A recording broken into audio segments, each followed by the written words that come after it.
Salute, salute, and may the ancestors guide me and be upon me.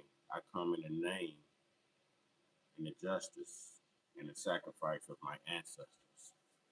Salute, salute, grand rising. Salute to the indigenous, eternal, spiritual, most high. Trolls on the God and your mama can love you.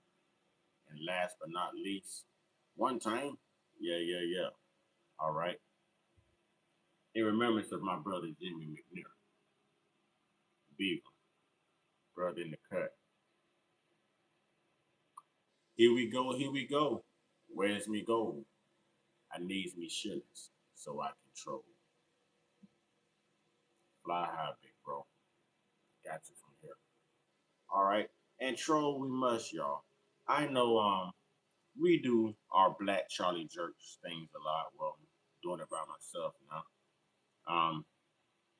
But it was for a reason and it was for a purpose.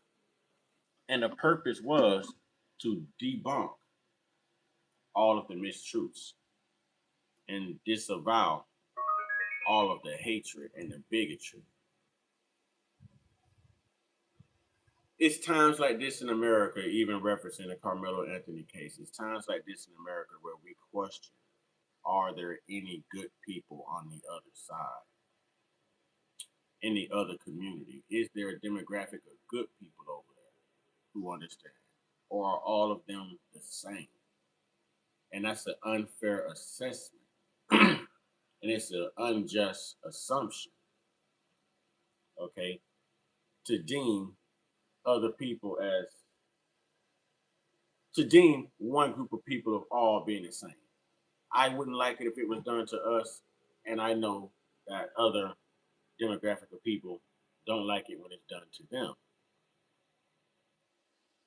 If it's truly by content of character, one has to show the characteristical trait and the maturity of being able to think outside the box rather than following along in the crowd and being a disciple of hatred.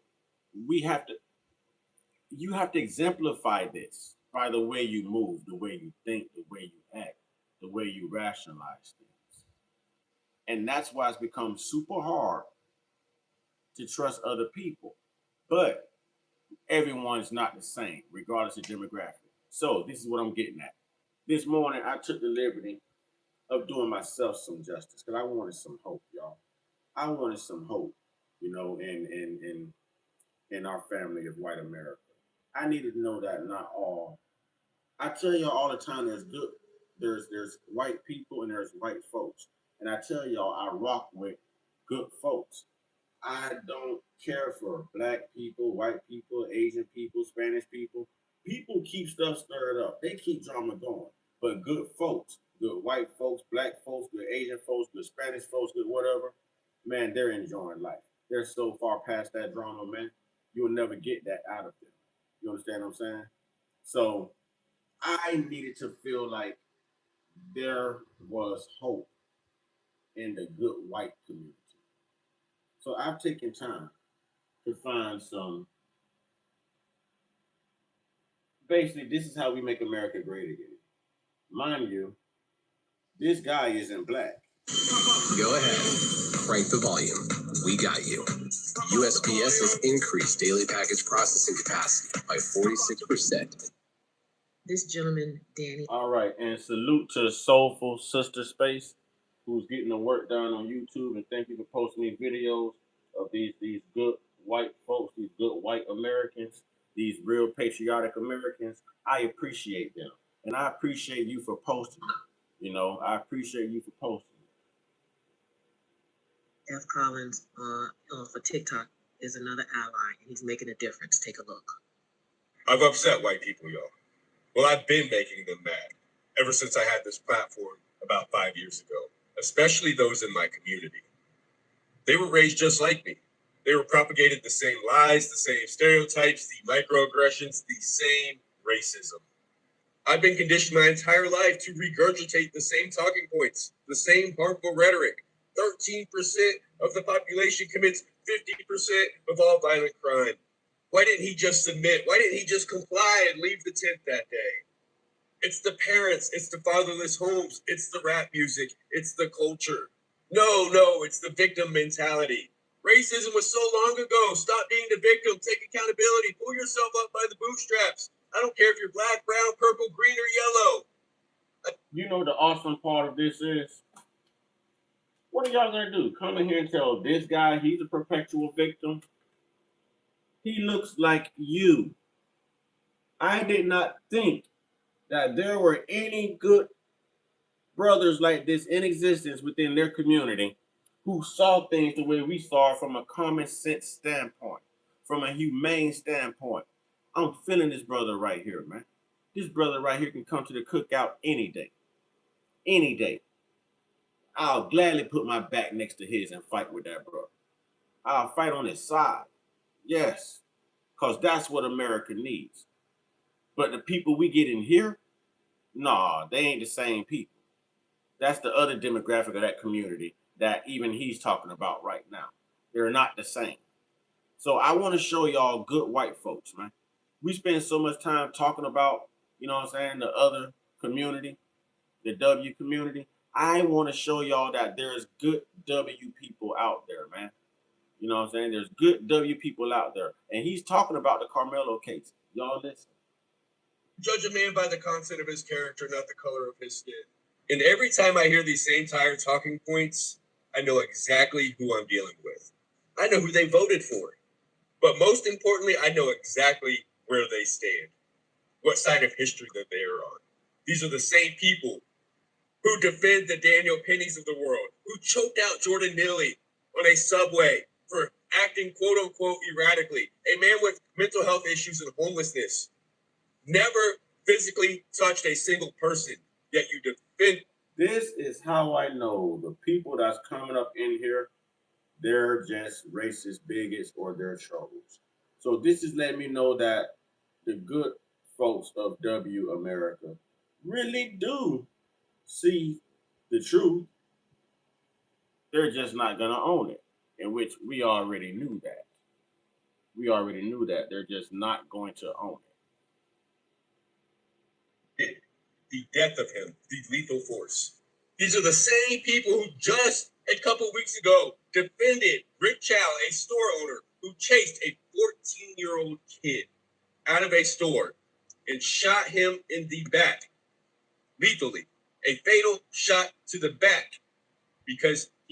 Did I tell y'all that this brother is non-black? Do y'all hear him? Don't he sound like us? Man, thank you. I knew there was some good, man, listen. I knew there was some good people, some good hearts out there in W America somewhere. I knew it, man. I knew it. I knew it. Man, it brings me so much joy. You know what I'm saying? And whew, man, thank you, man. I knew everybody couldn't have been this way, man. I knew everybody couldn't have been that way. There is no way that a whole race is just evil. Thank you, man. Speak, bro. He thought that he stole a $1 bottle of water. You're the same people. You're the same people who defended George Zimmerman when Trayvon Martin was walking through a neighborhood while black with a pack of Skittles and a hoodie. You defended his death. Why didn't he just comply? You're the same people who celebrated the murder of George Floyd, who fought vigorously for the police officer, Derek Chauvin. The same people who had compassion and empathy for the blonde-haired police officer, Amber Geiger, who walked into the wrong apartment and fatally killed Botham Jean. You were okay with the 10 years that she got? Don't even let me get into the history of our criminal justice system. The 13th Amendment, the abolishment of slavery except when punishment for a crime, and that slave labor was such an integral part of the Southern economy that they started locking black people up in chain gangs, putting them back on these same plantations to work that they were just freed from. And white people in the South were so mad that they created laws, black codes, that literally targeted black people. They were enforced only on black people. Have I told y'all this brother is not black? This brother is not black. He's just real. He's just real. He is just real. Man, salute to this homie right here, man. You had the convict leasing. Fast forward 100 years, you got Jim Crow segregation. Entire black communities being wiped out. The Tulsa Massacre, the Rosewood, lynchings, mob riots of black people. And Austin Metcalf's dad has the audacity to say, well, you should just be grateful because in 1960 you couldn't even vote, is what he said. And that's the attitude, the arrogance, the ignorance of white people in America. At least the white people. He said it. I didn't. But I have said it. I just didn't say it today. He said it today instead of me having to say it. And that's okay with me. That's okay with me. You know what I'm saying? I'm not a Democrat, dummy. See, again, stop judging people. I'm not a Democrat, dummy. And I'm not a conservative either. I'm conscious. I don't side with any crooked party in this crooked country. Okay? I don't even side with your crooked Jesus. See? Racist. I know exactly who I'm dealing with, and you just let me know from the gate that you are a racist because you came in here with that mindset. Don't tell me to settle down, get a tan. Don't tell me to settle down, get a tan.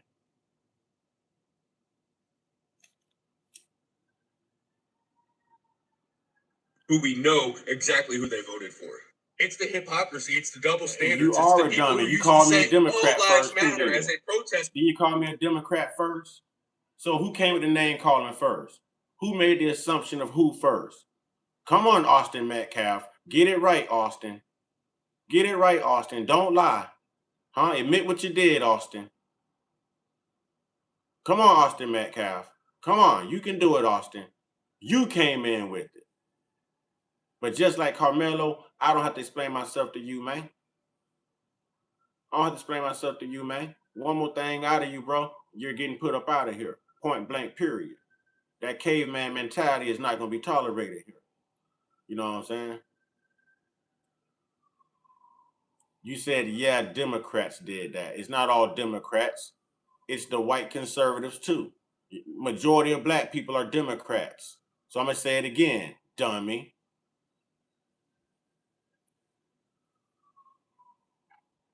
I catch on to your racist little dog whistles. I don't need you in here. Bye. The Caucasus Mountains await. Poof. That's what I'm talking about. To Black Lives Matters, but have clearly shown disregard for Black lives. Have shown that Black lives have never mattered in this country. As we've witnessed with 14-year-old Cyrus and 17-year-old Carmelo. 2 kids. And for the white people in my community who have messaged me, who have commented, who have gotten upset about my content, the things that I talk about, you can stay mad. Because I'm going to keep speaking truth to power and love. I will continue to be the change I wish to see in this world. Justice for Carmelo Anthony. Justice for Carmelo. See, I thought everybody in that community was just like the bomb I just put up out of here. But I was wrong, man. We got some good people in the W community that really understand and see things just the way we see it. And those with Safe Light, you can get that fixed now. Those are the people out of that community that I can rock with. You know what I'm saying? I can rock with them. The ones we get here, these trolls, oh no. And we know they're just internet gangsters. They're keyboard gangsters. They're just trying to get a reaction out of people. They're trying to get a reaction out of people. That's what they want. You know? And again, this proves who the provocateurs are. This proves, who starts this stuff. It's them. It's them. Anytime they see somebody black, Democrat. No, you don't know that. You're assuming. And that's a racist profile. That's racist. Democrats did that. No, all you evil W people did that. 93% of you run the government. That's all you evil people. You're not going to get a chance to say it's the moderates or the liberals or this. No, it's all of you grouped up no matter what party you're on. This is what your community, your demographic of people has been doing for ages now. And that's how it should be looked at. Because no one says it's the liberal blacks, it's the democratic blacks, it's the moderate blacks, it's the conservative blacks. No, you just say the blacks. You just say the blacks. So this time we're just going to say the W's. It's the W's. You're always looking for an scapegoat. And the sad part is, I didn't even turn on this live stream to get on y'all. I turned on the live stream to actually praise some good folks within your community. like this brother here, who is also non-black.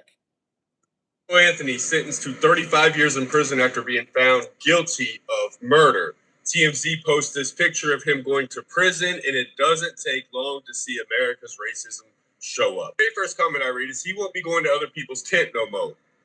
I respond by saying, well, Austin won't be putting his hands on other people's children anymore. Now, me personally, Ah, shame. Again, this is a white brother saying this, an example of good white folks. That's what we don't get in this chat. That's what we don't see online. These are the type of good white folks we never encounter in this world.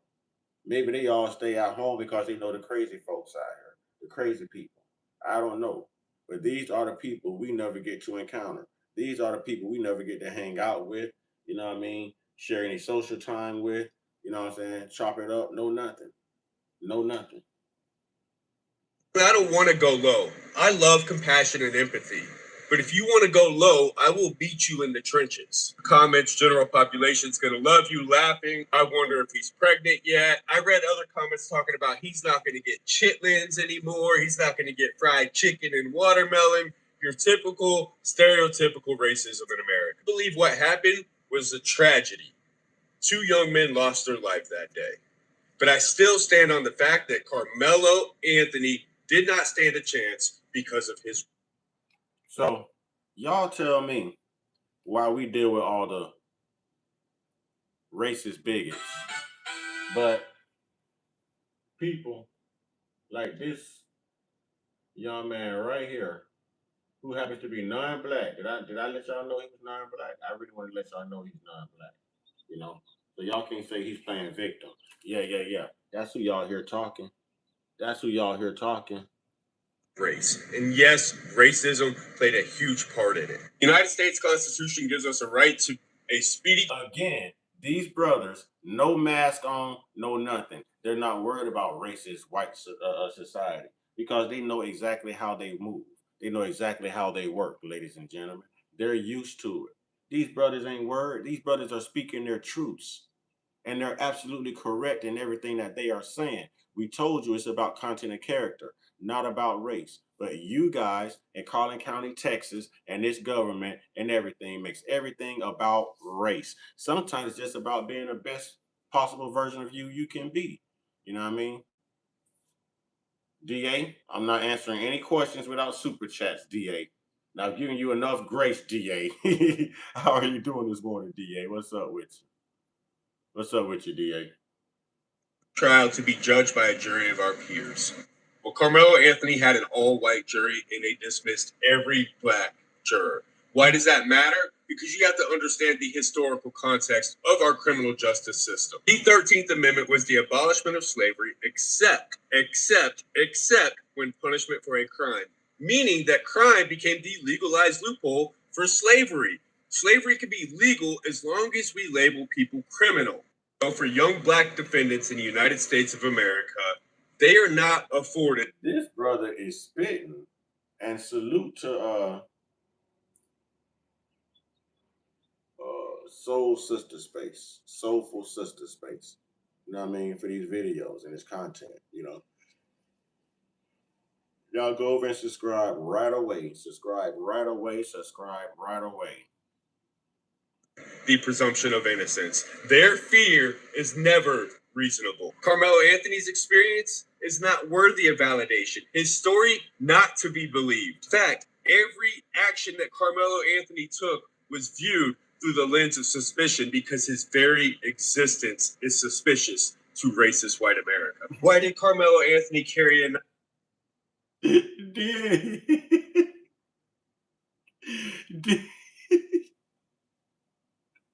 DA, you all right with me, man.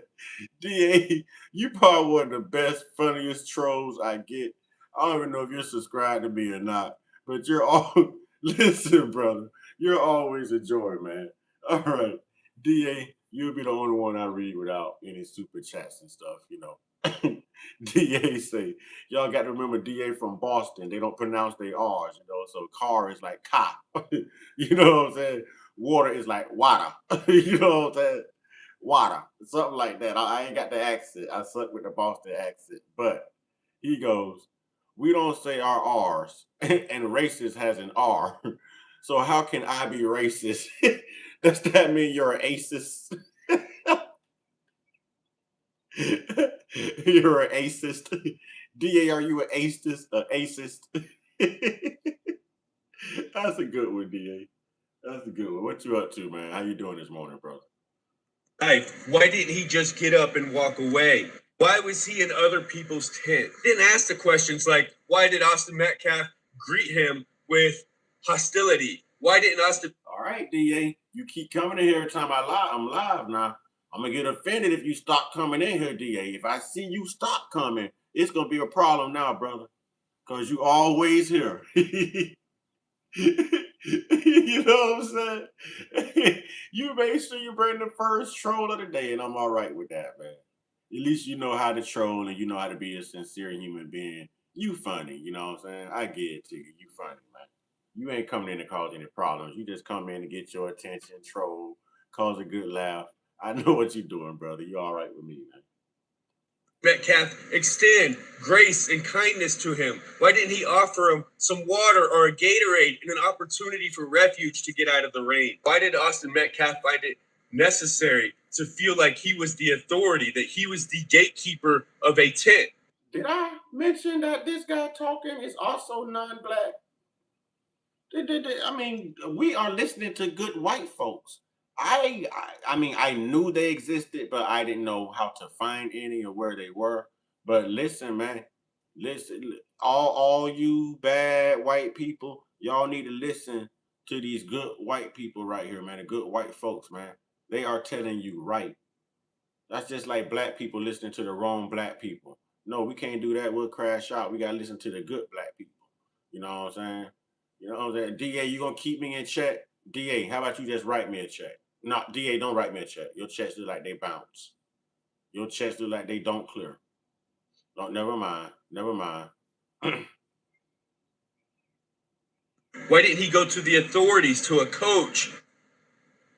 And most importantly, why didn't Austin Metcalf keep his hands to himself? Why did he put his hands on other people's children? Did he believe that he could act with impunity? Why did he think that he was entitled to tell other people what to do? Again, Carmelo Anthony never stood a chance. Not then and not today. Every single one of those eyewitnesses were very good friends of Austin Metcalf. Every single one of them testified that Austin Metcalf is our leader. He is always protecting us, was the exact words that they testified. Protecting you from... And even Hunter said the same thing.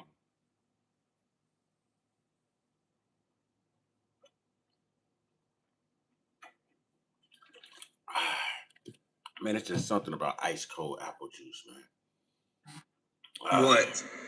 Why does Austin Metcalf need to protect you? Your peer. He is not your parent. He is not an authority figure in your life unless you've made him one. Unless you've made him feel empowered and entitled to do exactly what he did to Carmelo Anthony that day. Completely understand why Carmelo Anthony would have been in such fear. Knowing the historical context of what it's like to be black in America, understanding our criminal justice system, and also seeing the crowd that he was dealing with on that day. Why did the defense team not put him on the stand? You don't put defendants on the stand when they can self-incriminate. We know that he did it. We know that he did it. He admitted to doing it. But let us humanize him and see the why, the motive as to why he did it. Understand that it was a split-second decision, that white America always gets deference in those situations. The Daniel Pennies, the police brutality cases in which cops are always give. Man, these brothers cooking, man. These brothers cooking, man. I told y'all, it ain't about race. It's about content and character, your mindset. So a lot of y'all come in here just letting us know exactly who you are and how you were raised. You know, that's why it's laughable. That's why you don't get up under our skin. We just know it's who and what you are. But it's not all of you. It's not all of you. And I am so pleased right now, man, to hear a good white brother talking like this, man. For real. I am so glad to hear this, man. Deference and split-second decisions in which they fear for their life. That same deference wasn't given to Carmelo Anthony. Not like he had a lengthy criminal record that the prosecution could have exposed or used against him. He was a straight A student. He was a son. He was a teammate. He was a friend. Biggest reason why I say you should not have convicted of murder is because you need malicious intent to prove murder. The element of malice, a forethought malice, meaning that he went there with the intent. Did I tell y'all he's not black? Have I showed y'all who's talking? I don't know if I showed y'all, man. Yeah. Listen. Accountability does lie within the culture. It's just not with everybody in the culture. To kill somebody, or that he had reckless disregard for human life. There was one stab. It was probably a get up off of me stab. He didn't stab him multiple times like a crime of passion. He didn't stab any of the other kids underneath that tent. The very most, they could have said manslaughter, but I still believe he was innocent because he was not the aggressor. He did not strike Austin first. Just like we saw in South Carolina when the store owner, Rick Chow, chased Cyrus down, the 14-year-old boy, 130 yards and shot him in the back and then was found not guilty. Kyle Rittenhouse went across state lines with an assault rifle to a place that we know had heightened emotions and tension. Carmelo Anthony been any one of them, he would have been an American hero invited to the White House. These brothers out here speaking the truth, man. Bounty, the quicker picker up. Brothers out here speaking the truth, man. Shout out to Soulful Sister Space. All right, I made a video a few days ago. Salute to about the Soulful Carmelo Sister Anthony Space. trial. So today, basically the altercation between him and Austin Metcalf. Today I told y'all I was a man on a mission to find accountability and good W folks, y'all. Good white folks. All right. Because I refuse to believe that all of the white community is hateful. I refuse to believe that all of the white community is racist. I refuse to believe that all of the white community is the same. Because they're not. They're absolutely not. You know, so these are good brothers, good white folks of the white community speaking up and actually telling the truth. Leading by example, not caring if racist white society, you know what I'm saying, really likes their message. But they're getting their truths out there. They are their own leaders. They are bossing up. And I appreciate that. I do. So this right here, this is how you stop division. Doing what these trolls do when they come in here, that's how you cause division and keep these type of things going. You know, there's a difference. I tell y'all all the time, there's a difference between good people and good folks. There's definitely a difference between white people and white folks. I'm gonna rock with white folks all day. I can't do white people. You're gonna get the racism and all this other stuff from white people. You know what I mean? White folks ain't worried about that. They're just all out good natured, good folks, man. You know what I'm saying? They really don't see color.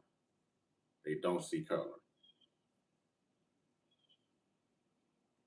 All right, I made a video a few days ago about the Carmelo Anthony trial. Well, basically the altercation between him and Austin Metcalf. And the thing is this. All right, for all you people that are getting on my video I made a few days ago, and you're basically saying Carmelo's guilty. And let's just say, for the most part, most of you motherfuckers are just some sick fucks. Exactly. And you guys are either racist or just dumb as fuck. But I'm not going to say 100%. I'm going to say this. If you think this is what happened, that Austin went up to Carmelo.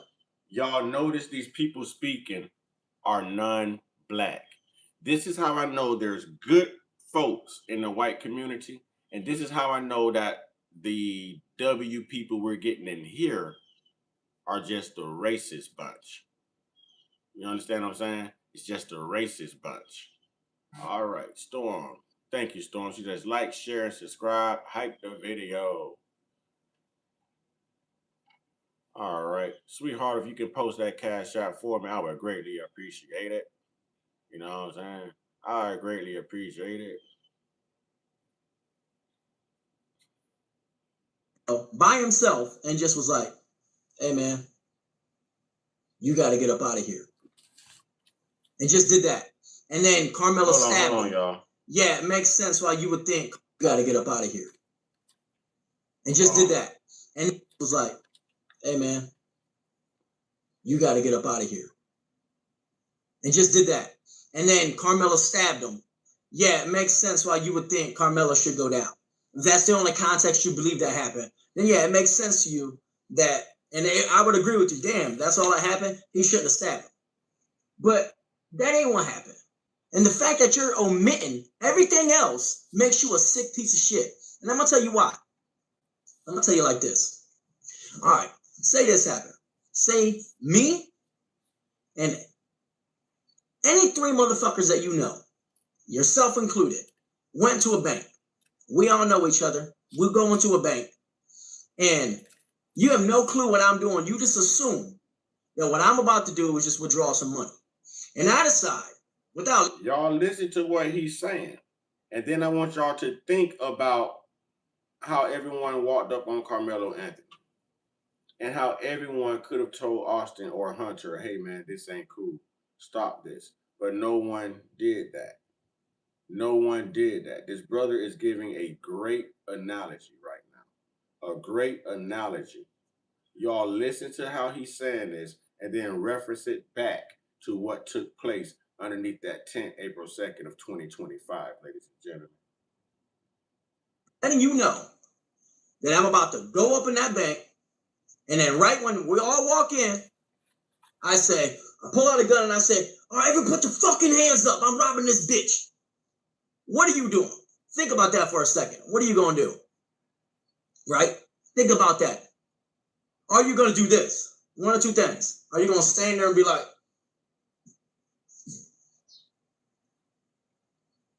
yeah, he's robbing this bitch? Or are you going to be like, what the hell, dude? Like, calm down. What are you doing? Think about... Exactly. No one told Hunter or Austin, hey, man, calm down. What are you doing, man? We're already in trouble, man. We're not supposed to be here, man. You know what I'm saying? They already complained about us. Those girls are complaining about us at the last football game. Those cheerleaders we threatened and the bullied. And, man, we just got to tone it down for a minute. No one took the higher role, ladies and gentlemen. I want y'all to understand why this man is breaking this down. And he's going to sew it together. He's going to sew it together. Because what he's going to say is in correlation to Texas law. And then you'll understand why Hunter Metcalf never took the stand. Then you'll understand why everyone got up there and changed their stories and their witness accounts. Listen to what this young man is saying. And salute to Soulful Sister Space again. Y'all go subscribe on YouTube. And salute to the good white folks of the white community, man. Salute to the good white folks of white America, man. That's for sure. How you would respond to that. All right. Now let's say you go with the first route, where you sit there and you go, try to puff up your chest and like you tough as fuck, right? The cops come barreling in there. Are they going to think you are part of the robbery? Or are they going to think that you had nothing to do with it? Now keep that in your mind for a second, because I'm about to break it down to you. All right. Because then I made it, in that first video I made, I said that, and I'm saying this right now, the more I think about it, they should arrest Hunter Metcalf. All right? Because we know for a fact, Hunter had... See, I told y'all, man, it is not about skin color. It's about content of character and mindset. Y'all hear what this young man just said? This is not a brother talking. This is not one of our brothers, but I consider him a brother. I definitely consider him a brother. Maybe I went back a little bit too far. Let's see. Think you are part of the robbery? Or are they going to think that you had nothing to do with it? Now keep that in your mind for a second, because I'm about to break it down to you. All right.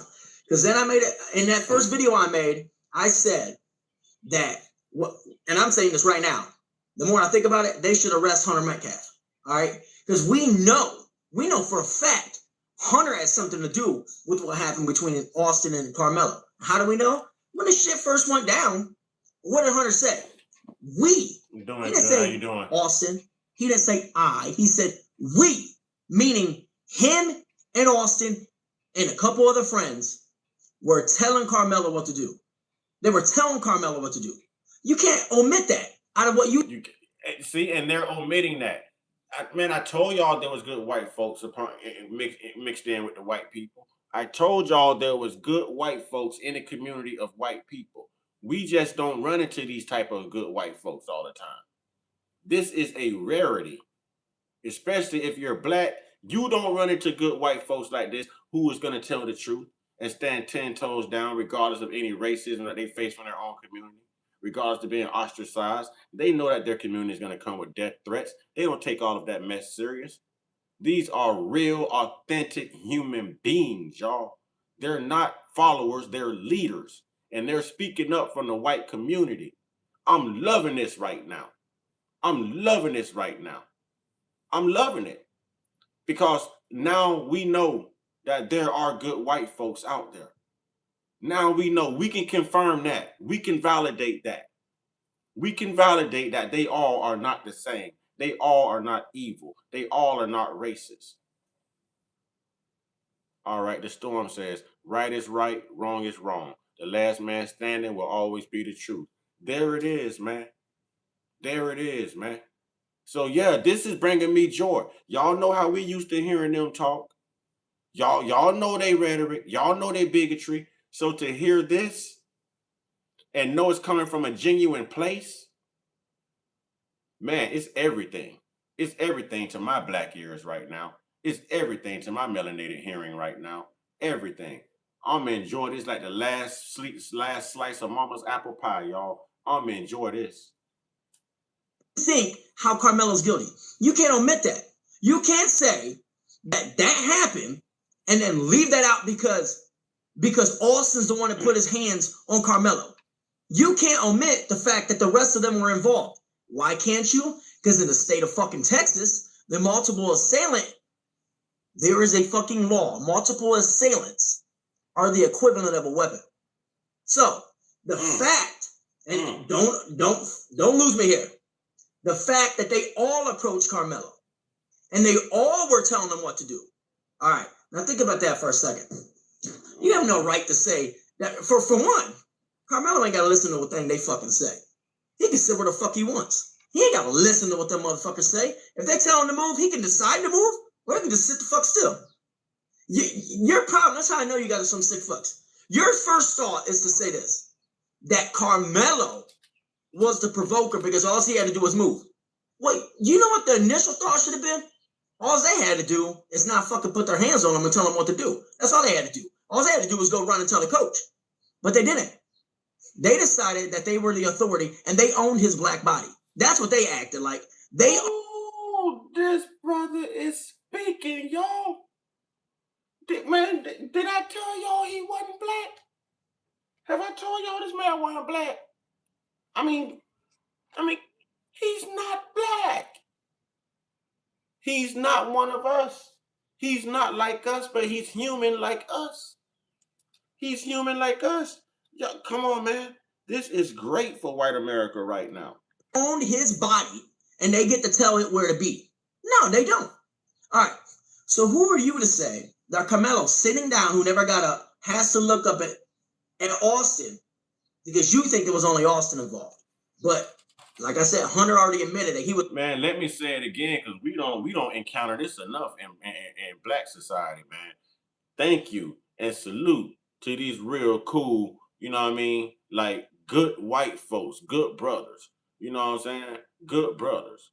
Like thank you to the good white folks of the white community because we deal with people like Rick here all the time.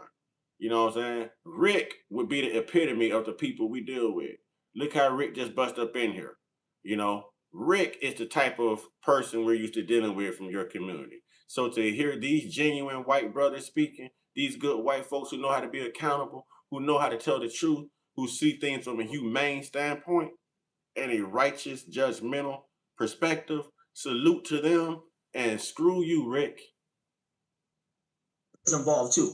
You think Austin or Carmelo's going to look up at Austin and then see his twin brother and think to himself, all right, if this turns into a fight. See, I tell y'all all the time, there's good white folks and there's white people.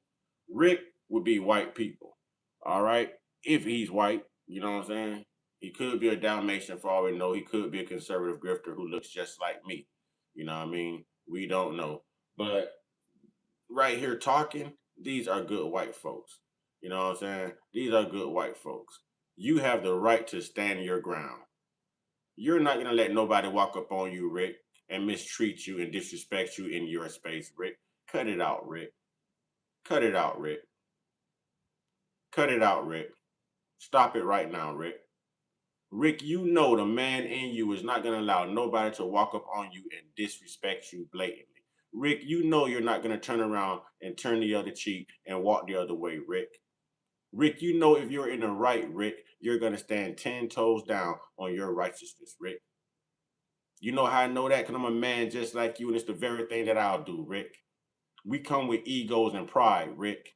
We come with masculinity, Rick. Why am I telling you how to be a man, Rick? Why am I telling you how to be a man? See, I ain't gonna go off on you, homie. I ain't gonna cuss you out. I ain't gonna call you out of your name. I'm gonna talk sensibly to you. I'm gonna talk common sense to you because that's what you're missing. Common sense. Thomas Paine wrote a pamphlet called Common Sense. You might want to read it. You might want to read it. I'm sure the guy that looks exactly like him is not going to help him. And I'm sure the other two dudes are not going to help him. So he had every reasonable feeling to believe, all right, they're against me. They are against me. So at the point he had that feeling, and then it escalated from them telling him what to do to one of the attackers. So actually, Rick, it's you that's trying to keep the lie going, Rick.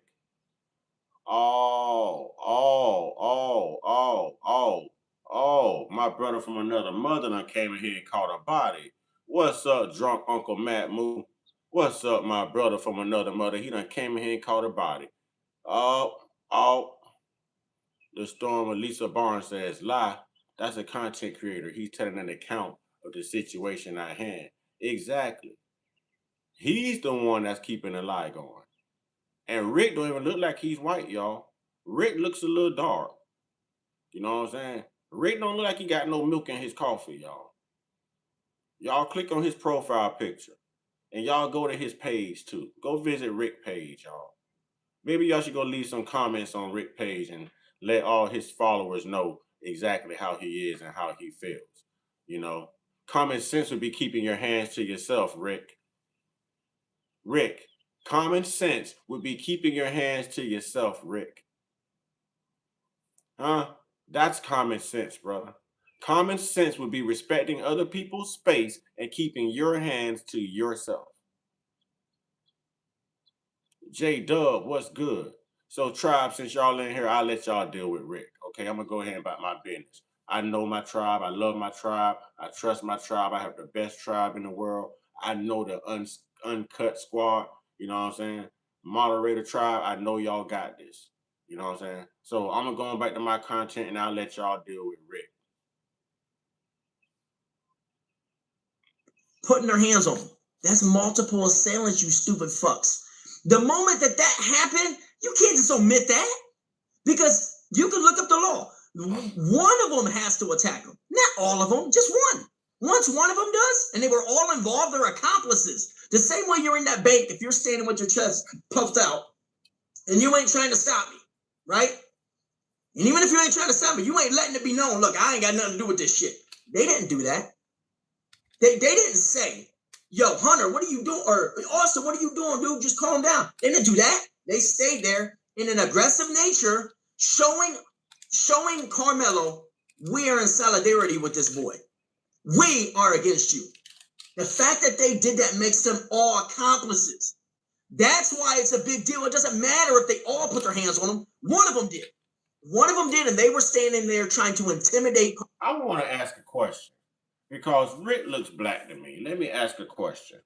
Let me turn this camera on too. Let me ask a question, right? Now, I don't have a problem with anyone marrying who they love or being with who they love, regardless if it's someone who matches your complexion, your race, and or not. But Rick, I can guarantee you're married outside of your race because you look a little melanated, homie. I can guarantee you're married outside of your race and you forgot who you are. But your white counterpart, partner, man, woman, whoever you chose, you know what I'm saying? I can guarantee that they haven't forgot their whiteness. You turned off your blackness to appease someone else's whiteness instead of just being yourself. You know, you could be in a interracial relationship and not forget that you're black. They cannot forget that they're white and not forget that also you're still supposed to come together in love. You understand what I'm saying? You still got to come together in love regardless of race. When you forget who you are and you downplay your struggle to appease someone else, you become a grifter, homie. You know what I'm saying? You become a grifter. I do agree with that. Did you reach down in the pits of your blackness to spit that out? Are you trying to get you're trying to get your black card back now, Rick? You understand what I'm saying? Do you know that man right above you, drunk Uncle Matmu? Do you know his mama helped raise me? And do you know my mama helped raise him? You know we had all type of diverse kids running through our neighborhoods and spending the night at each other's houses and everything. Do you know my brother right above you don't even look like me? And you see what he's saying? You see what he's saying? I told you, good folks versus people. Good folk. Rick, you would be those people. Everyone else is good folks. So, Rick, you're the people we're tired of, Rick. Rick, you're the people that's keeping the world divided, Rick. You're the ones that's keeping the lie going, Rick. You're condoning other people approaching other individuals and putting their hands on them unwarranted, Rick. Unwarranted, Rick. You're not pouring out an accountability. Accountability would be Austin should have kept his hands to himself. Watch this. Drunk Uncle Matmu, my brother, my best friend. If you still here, should Austin have kept his hands to himself or should Carmelo just got up and left when they told him to? I'm going to show you something, Rick. Watch this. Drunk Uncle Matmu, can you answer that question for me? Should Carmelo have just gotten up and left or should Austin have just kept his hands to himself? You can't say equal force met with equal force. 4 people walked up on him. 4. 2 of them are twin brothers. You ain't never saw twins not stick together. So that opposes a bigger threat, especially when you're 5'8", 135 pounds, and the other 2 are at least 6'1", 6'2", 213, and 215. You have weight classes in boxing, homie. You have weight classes in boxing, homie. You can't say that.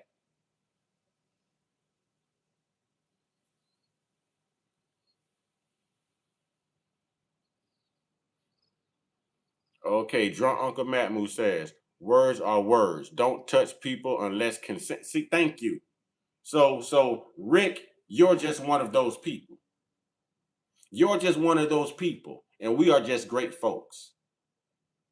And your people don't belong amongst great folks because you can taint great folks.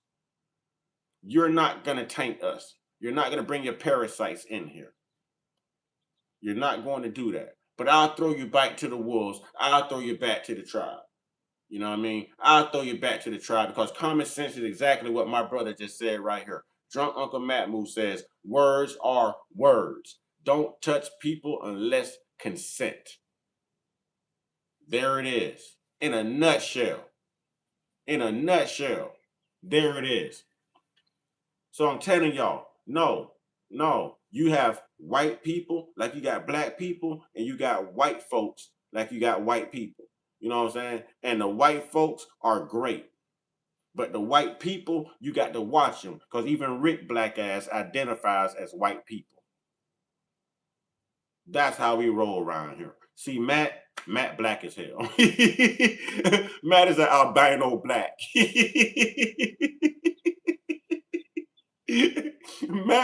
Matt is an albino black. He's chameleon, y'all. He's chameleon.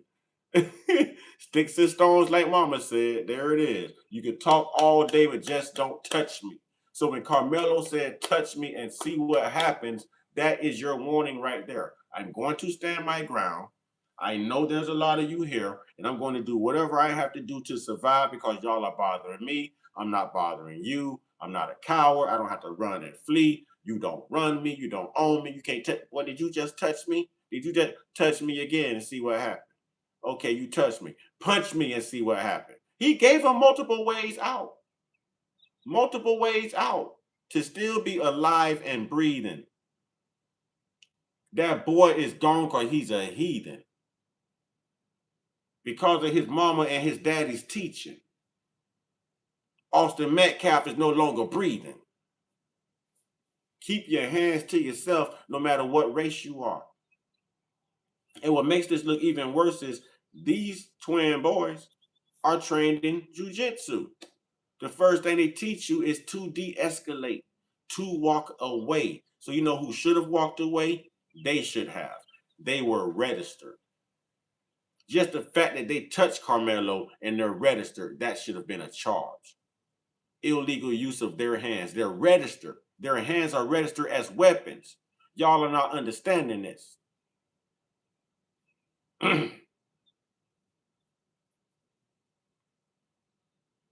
Carmelo, that makes them multiple assailants. So the fact that that was happening, you can't omit that. And the fact that you are makes you either racist. Yeah, Matt, you caught that interview by his dad? And how about his dad was in prison on SA charges? That's right. Jeffrey Charles Metcalf was in prison in 2011 on SA charges. He's a PDF file just like the president these people take up for. That's right. You're on it, bro. Or you're a dumb piece of shit. All right. All right. All right. Now, hold on. Hold on. We got one more. We have one more. So I know now. Fit everyone in with iPhone 17 Pro. Stay connected with AT&T. The Carmelo Anthony verdict. So we know now there's just a culture of people, all right, who just does this type of stuff and feels the way they feel. They know the truth, but they have to appeal to their base a certain way. So they're going to pretend that they don't see it, and they're going to omit certain things, but they see it, and this lets me know. Now, here's another good white brother speaking up. Another good white brother speaking up. His words, I repeat, his words made him sound like who he is and raised. Exactly. Exactly. Exactly. The Carmelo Anthony verdict came back, and unfortunately, the verdict is guilty. Am I shocked? Absolutely not. Am I disappointed? Yes. He who controls the narrative controls the masses. We've seen this story go on for ages. Truth is, that's what we're king of here in the United States. We marginalize and oppress people. We put our foot on their neck, and then we act shocked whenever they fight back. Facts are, Carmelo Anthony, a 17-year-old kid, was at a track meet when inclement weather started. It started raining.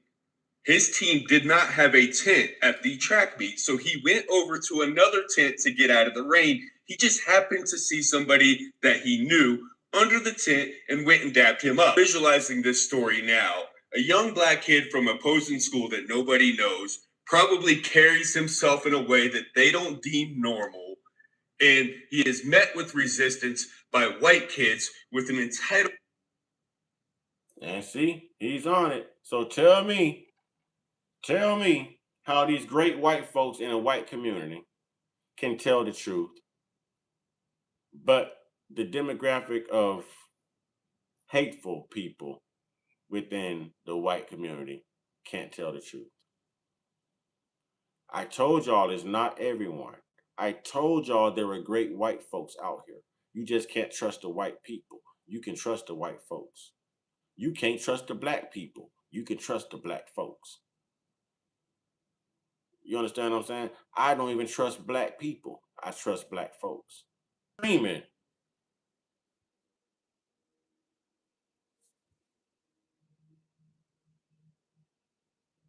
In a superiority complex who want to show out for their friends. In fact, the witnesses testified Austin Metcalf was always protecting us and defending us. So obviously he was like the little alpha of their group, and they all rode his coattail.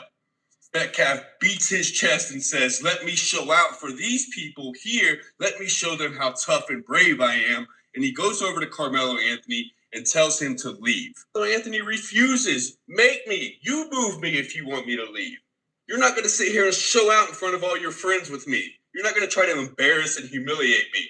We know this. Exactly. And Carmelo, regardless of his size, just like I say, small man but all man. He's still a man. He's still a man. And everyone deserves respect. He's still a man. If you cannot admit that Austin was dead wrong for walking up on him, if you can't admit that Austin provoked the situation, Austin was the aggressor, then Austin's demise admits it for you. Austin's demise admits it for you. Austin's demise says exactly what you bigots cannot say. Look at it in real time. Why isn't Austin here? Because he couldn't keep his hands to himself. Because he couldn't walk away and take a higher road and leave people alone. He was warned. Story for young black males in this country. Remember what I said. He who controls the narrative controls the masses. Every one of those witnesses on that stand were not friends of Carmelo Anthony. They were all friends of Austin Metcalf. The thing that they do, that they've always done in this country, paint the black kid as aggressive, loud, arrogant, inherently criminal, inherently violent. That's how they frame that narrative. Like this Israel and Palestine debate. Israel occupies and marginalizes and oppresses Palestine for decades. Israel has all the friends and all the power and the resources to control the narrative. Palestine gives a little bit of pushback, and all of a sudden now they're the violent, aggressive, jihadist terrorist. Group within Palestine does one attack on October 7th in response to an occupation and a frustration of years of marginalization and oppression, because none of that happens in a vacuum. And then Israel strikes back by basically destroying and wiping out an entire nation. And they talk about proportionality of force. And I don't know if I said it, but this guy speaking, he don't look like me. He not like us. You know what I'm saying? He's not like us. I told y'all there was good white folks out there, man. And I was bound and down determined to find some videos of good white folks in America. You know what I mean? Speaking the truth and upholding accountability and moral integrity, y'all. And I am pleased. I can say I am pleased. That's why the racists ain't coming in here right now. Because the racists know that they just be humiliating themselves and exposing themselves. They came in here right now and they hear all these good white folks saying what they saying. You know, they be showing their hand. They be showing their hand. So when we say it's content of character and mindset, that's exactly what it is. And nothing trumps that. Nothing trumps that. Not even a racist bully. Remember, y'all, the bigger the bully, the bigger the grave. Digress. They paint Carmelo Anthony as the antagonist and the aggressor here, despite the fact that they went at him. They resisted him just getting out of the rain, and then they pushed him and attacked him. Pro Austin Metcalf people here say, why not just leave the tent? Why not just let the kid be? It's raining. Why not be a decent human being with some compassion and empathy and treat somebody who is different than you, that presents or maybe talks differently than you, looks differently than you, with a little bit of kindness? Does it suck that Austin Metcalf lost his life? Abso-fucking-lutely. Does it suck that now another young kid has lost his life and we still are at odds with each other in this nation today? In reality, all it takes is teaching our kids a little bit of compassion and empathy and kindness, and teaching them how to defuse and de-escalate situations. I mean, this case pretty much sums up our country in a nutshell right now. Well, yes, it does. At this point, I feel like there's nothing a racist can say. Because now they just be showing their hand and humiliating themselves, because what you just heard is America. If all of the white community was like these last 3 or 4 brothers we just been listening to, man, America would be great. I mean, it's never been great. It would be great for once. But that ain't gonna happen. Because people keep capping. You know what I'm saying? People keep capping. And that's exactly what this is. So that creates the racial barriers in this country. Straight up. Straight up with no chasing. Straight up with no chasing. You know what I'm saying? That's how it is, y'all. That's what it is. That's how it is. And we've got to change it. In order to progress, we've got to change it. As you come in, ladies and gentlemen, remember to hit that like button. We working. We working. You know what I'm saying? We working. 2977 felons. Let me break this down to you. The whole watermelon thing is just y'all racist way of not understanding history. Y'all use things that you get from Charlie Kirk and your little white little racist parents, and you don't know where these things come from. So allow me, the black person here, to educate you, you deplorable degenerate, you. All right? The whole watermelon thing came after the civil rights when those new black freedmen had to find a way to make money after being removed from the plantation. You know what I'm saying? So what did they do? The only thing they could do, they started farming and selling watermelons. Farming and selling watermelons. You guys come up in here with your fried chicken and your watermelon jokes. Funny part is, y'all eat it too. Y'all just mad because y'all don't season it. You know what I'm saying? Y'all just mad because you don't use no seasoning. I eat none of that, but I'll still tell the truth about it. Come up on my history. You know, so the watermelon jokes, that don't bother nobody, man. That don't bother nobody. I'd rather sell watermelons than be out here selling drugs. I'd rather sell watermelons than be out here selling little children that you done picked up from somebody bus stop. You know what I'm saying? I'd rather be out here selling watermelons than selling people lives. I'd rather be out here selling watermelons, you know what I mean, than selling human beings, period. And y'all know y'all are guilty of that. Y'all know y'all are guilty of that. So you got to know your history. That don't bother us. Y'all see what Uncle Matt Moose say? I love fried chicken and season up. Yeah, now Matt can cook. I ain't gonna lie, Matt can cook. Listen, all y'all racist, bigot, stupid white people. Now y'all need to get with Matt so Matt can teach y'all how to be good white folks. And yeah, Matt right, Matt can cook. Mac, hey, boy, listen. Boy, Matt cook, boy. Matt cooks so good he'll make you slap your mama and your wife. You know what I'm saying? Just don't forget they swing back, but you gonna slap them. Matt can throw down in that kitchen. Matt can throw down in that kitchen, boy. Matt can throw down in that kitchen.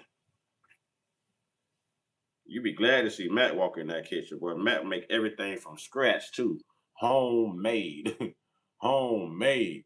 Jay from State Farm. What's up, Jake from State Farm? What's up with you, Jake from State Farm? It's been a minute, Jake. How you doing? Have you watched those khakis lately, sir? Sean said they eat people with no seasoning. Sean just came in off rip like screw that.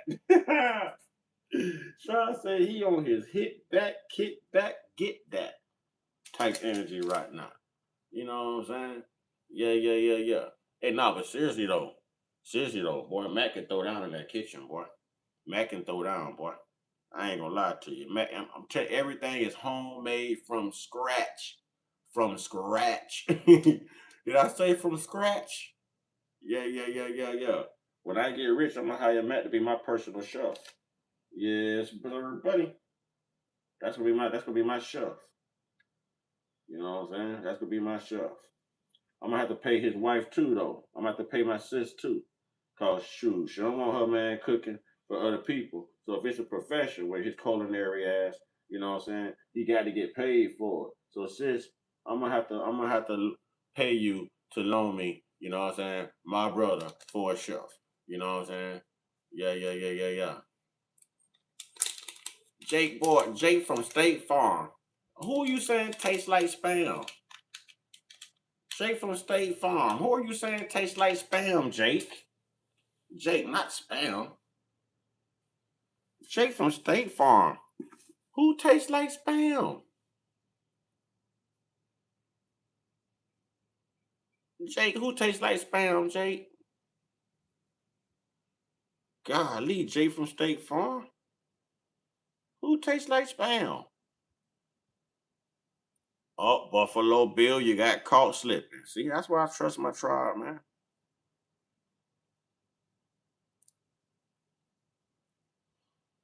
Okay, well, if your name ain't writ up in blue, I ain't gonna talk to you without a super chat. So if you got any comments or questions you want recognized, we do recognize all super chats, all cash apps, you know what I'm saying, and stuff like that. So you got to pay like you weigh. Pay like you weigh. You understand what I'm saying? Pay like you weigh. But Jake, I want to know who tastes like chicken though. And we gonna go in with Dr. Umar, and we got some Lakeisha Keisha for you. We got some stuff lined up, y'all. We got some stuff lined up, y'all. Actually, let's get into Lakeisha Keisha first. Yeah, the boycott's still going. The boycott is still going. We've been going strong too. We've been going strong. Let's go to Lakeisha Keisha first. You know what I'm saying? Y'all go to Lakeisha Keisha on YouTube. Tell Lakeisha Keisha thank you. Go subscribe to that beautiful young sister out here putting in the work. You know what I'm saying? Here we go, y'all. Here we go. Fair use, educational purposes, commentary purposes, literary purposes, make you smart purposes. Okay, you bigots? Okay, here we go. Spilling tea, no sugar, no fear. They talk loud, but I'm still here. Like Keisha, Keisha, say it clear. Real talk lives right here. Spilling tea, no sugar, no fear. I'm still here. Post your ROI worries. Ooh. Spend smarter. Snapchat ads. Last week, Todd posted this. I had a dream that I drank a can of cola. That's the whole dream. No fear, but I'm still here. Like Keisha, Keisha, say it clear. Real talk.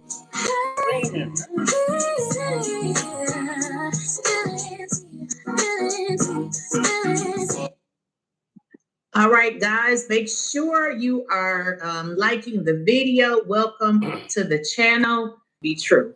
So where should I begin? Okay, there is a lady. Jake. We taste like spam, Jake. And you say it's black people, Jake. Okay, Jake from State Farm. We stopped right here with you, Jake. All right, we gave you a chance, Jake. Now you back to being Jake from State Farm. All right, tribe. All right, black people. You know, let's go ahead and do what we do. Let's go ahead and get them out of here, y'all. Let's go ahead and handle them. There we go. We'll go ahead and handle them. Go ahead and handle them.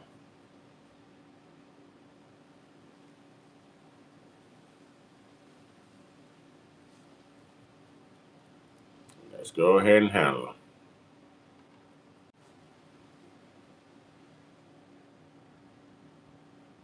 Her name is, well, I shouldn't say a lady.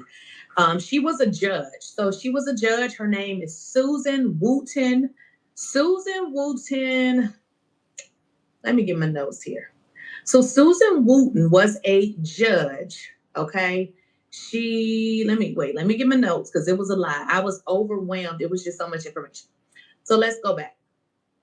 Yes. So she actually, well, let's kind of get into this part so I can kind of let y'all understand how this county, Collin County, Texas, the way they work is they're all friends, you know, especially when it comes to, you know, the judges and the district attorney. So in this particular situation, she ran against a judge that was currently in the position and she unseated him.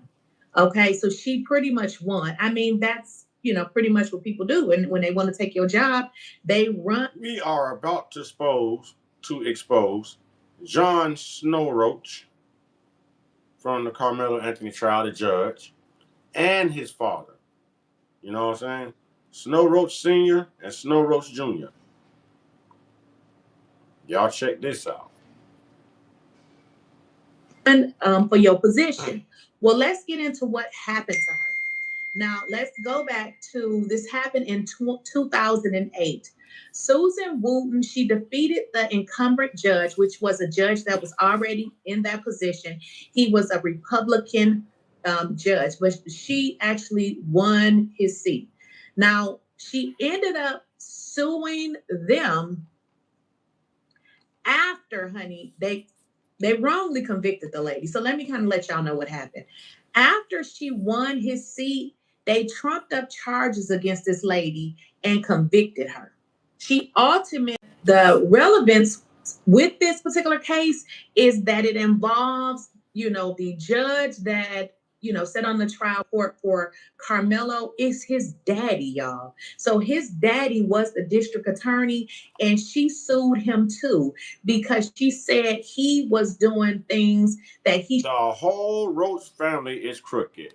Nobody took Ray and Roach traps in the courtroom when y'all should have. You always got crooked people in government.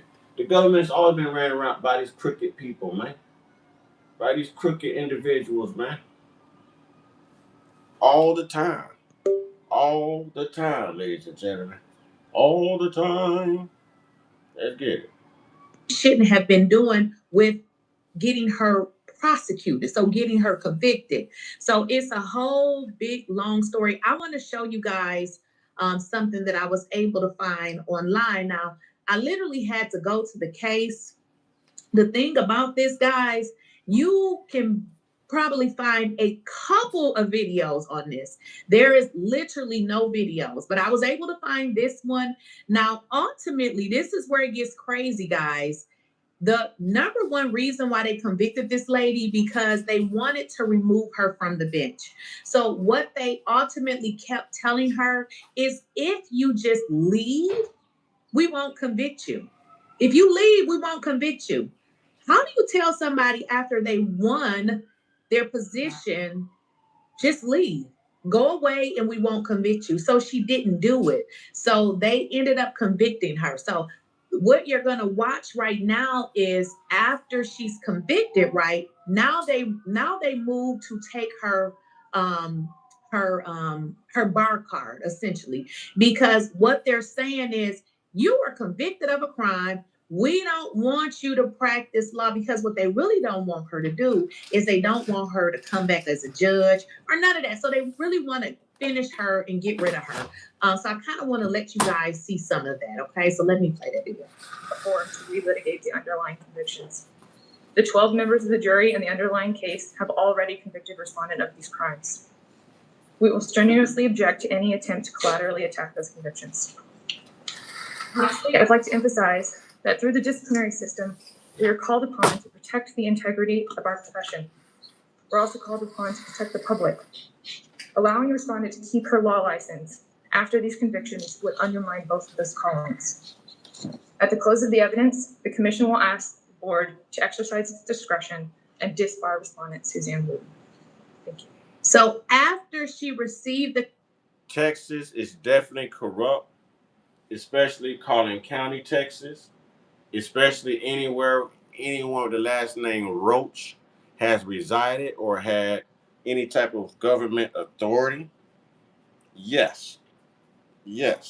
So what we saw them do to Carmelo in that courtroom is exactly what the father did as the district attorney to this young lady here.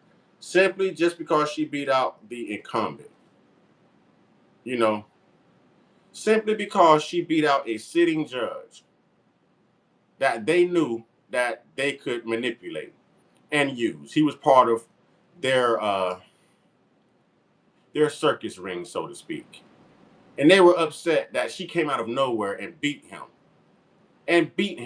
So now they want her out of there and they want him back because he's going to do the dirt that they want him to do, and she's not. She just wasn't down with it. Now, this is the father of the judge who sentenced Carmelo Anthony. So the judge that sentenced him was Judge John Roach Jr. We are talking about his father, who was a district attorney, John Roach Sr. Yeah. Where do y'all think John Roach Jr. learned this stuff from? Where do y'all think Austin Metcalf learned this stuff from? Their fathers. Their fathers. We don't want to talk about fathers in the home, though. We don't want to do that. Conviction, guys. They wanted to strip this woman of her law license. Now, we're going to get into what she was actually convicted of, but ultimately, they just gave her probation because they just wanted her to go away. But she went back and she overturned the conviction and got it totally erased from her record. Okay, so everyone thinks baked on grease needs strong chemicals to get it off, but that's a lie. All right, not doing anything special. Thank you. Listen to. So she went back and got these convictions off of her record. As we come in, let's hit that like button, please. As we come in, let's hit that like button. So she went in and got these convictions off of her record in an attempt to get her seat back. They were trying to blackmail her, saying that if you just resign, we won't charge you. There was nothing to charge her with. Everything was legit, but they just wanted to put a black eye on her record so that they had grounds to remove her. This is a dirty game. It's no different putting a non-black jury together just to have grounds to convict a black victim who is on defense in a courtroom in Collin County, Texas. To what her attorney speaks, and listen to what he says about Collin County. Members of the board, counsel. All right, Sean says, in white culture, it's normal to bully people who won't follow their rules. I believe it because we're seeing it. So I definitely believe it. I definitely believe it.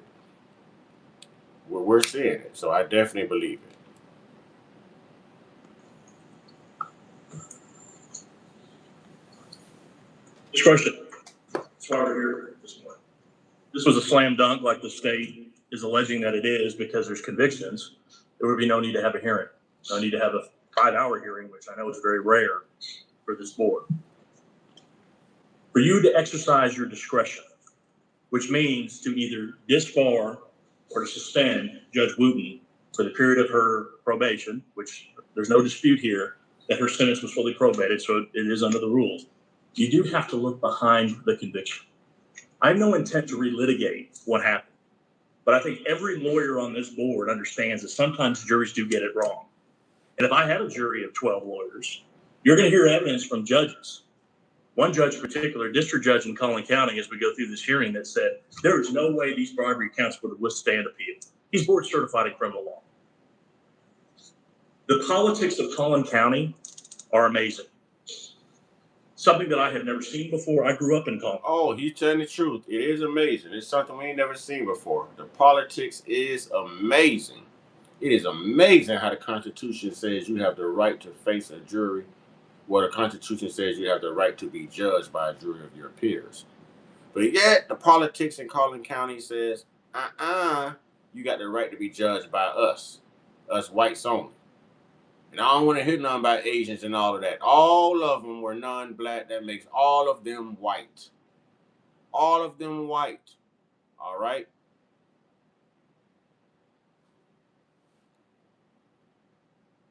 Collin County. I was born in Plano. Judge Wooten ran for office in 2008 to get rid of a tyrant of a district judge. First time ever in that county's history that a sitting district judge was challenged.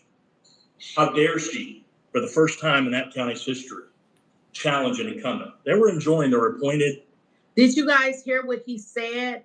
The problem was, who are you, lady, that you think you can come in here and run for somebody's seat and then win? They got her ass, okay? They were like, See, they've got everyone in the right place in Collin County, Texas. All of the W supremacists stick together. They did not like that this diverse sister walked up in there, and she's a white woman. They didn't like the fact that she unseated and incompetent. You know what I'm saying? Incumbent. Someone already sitting. They didn't appreciate that. She's disrupting, you know what I mean? She's disrupting their system. And they didn't appreciate that. So by all means necessary, they were going to do whatever they had to do to get her out and to get their perpetrator back in. Ladies and gentlemen, as you come in, please hit that like button. Please hit that like button. You don't get to come up in here. Now, everything she did was legal. She can do that. But they said, oh no, ho, you is not finna come up in here and think you finna win one of our seats and take our job. So they said, we putting this hoe in jail. And that's exactly what they did. Judicial system in Collin County where a new bench would be opened up and are amazing. Something that I had never seen before. I grew up in Collin County. I was born in Plano. Judge Wooten ran for office in 2008 to get rid of a tyrant of a district judge. A tyrant of a district judge. Y'all, they use words and phrases and mugshots and backgrounds to convict people before they're convicted. They have dog whistles and code words that only they readily identify within their racist, bigot culture. All right? And that's clearly what's going on now. Yes, we're exposing that judge and we're exposing his father. Oh, the receipts are out. The receipts are out. We knew it was shady business, and we knew it wasn't going to be long before FBA got in there and figured everything out. Figured everything out for what it is, and it's coming out. First time ever in that county's history that a sitting district judge was challenged. How dare she, for the first time in that county's history, challenge an incumbent? They were enjoying their appointed judicial system in Collin County where a new bench would be opened up and the governor would appoint, and that judge would get to stay there. So listen, guys, did y'all understand what he said? The way that we do things is you run for, election and you get elected. That's not how they were doing things. So guess what? You get in good with the good old boys, you can get elected. So what they were doing is the governor would put who he wants. So in this case, she ran for a seat. Now I saw somebody's comment in the chat and it said, what does this have to do with, I think it said Judge Roach or something like this. This is Judge Roach's. So Judge Roach, his father got sued for a wrong conviction case that was ultimately overturned. Because what he did is he assisted and trumped up charges against somebody. Now, he didn't admit anything, but ultimately when she came back and got those charges expunged from her record or dismissed or whatever you want to call it, she also walked away with $600,000.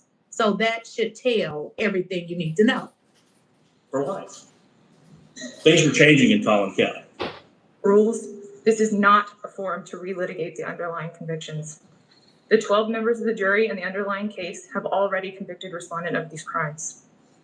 We will strenuously object to any attempt to collaterally attack those convictions. Lastly, I'd like to emphasize that through the disciplinary system, we are called upon to protect the integrity of our profession. We're also called upon to protect the public. Allowing the respondent to keep her law license after these convictions would undermine both of those callings. At the close of the evidence, the commission will ask the board to exercise its discretion and disbar respondent Suzanne Wooten. Thank you. Thank you. Mr. Schulte? Thank you. Members of the board, council.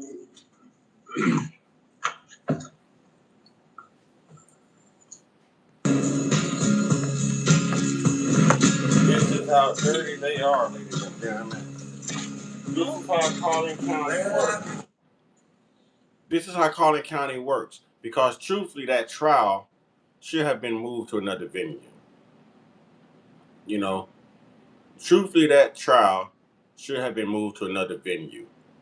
And it's not about somebody taking a deal. He was innocent. He was innocent until a bully walked up on him. Until a bully walked up on him. But that's what these racists can't say, y'all. Now, I showed y'all good white folks I showed y'all how good white folks are talking. Y'all see the difference with the white people in here? When I tell y'all there's a difference between white people and white folks, we deal with white people in this chat. We don't get good white folks in this chat. We get white people.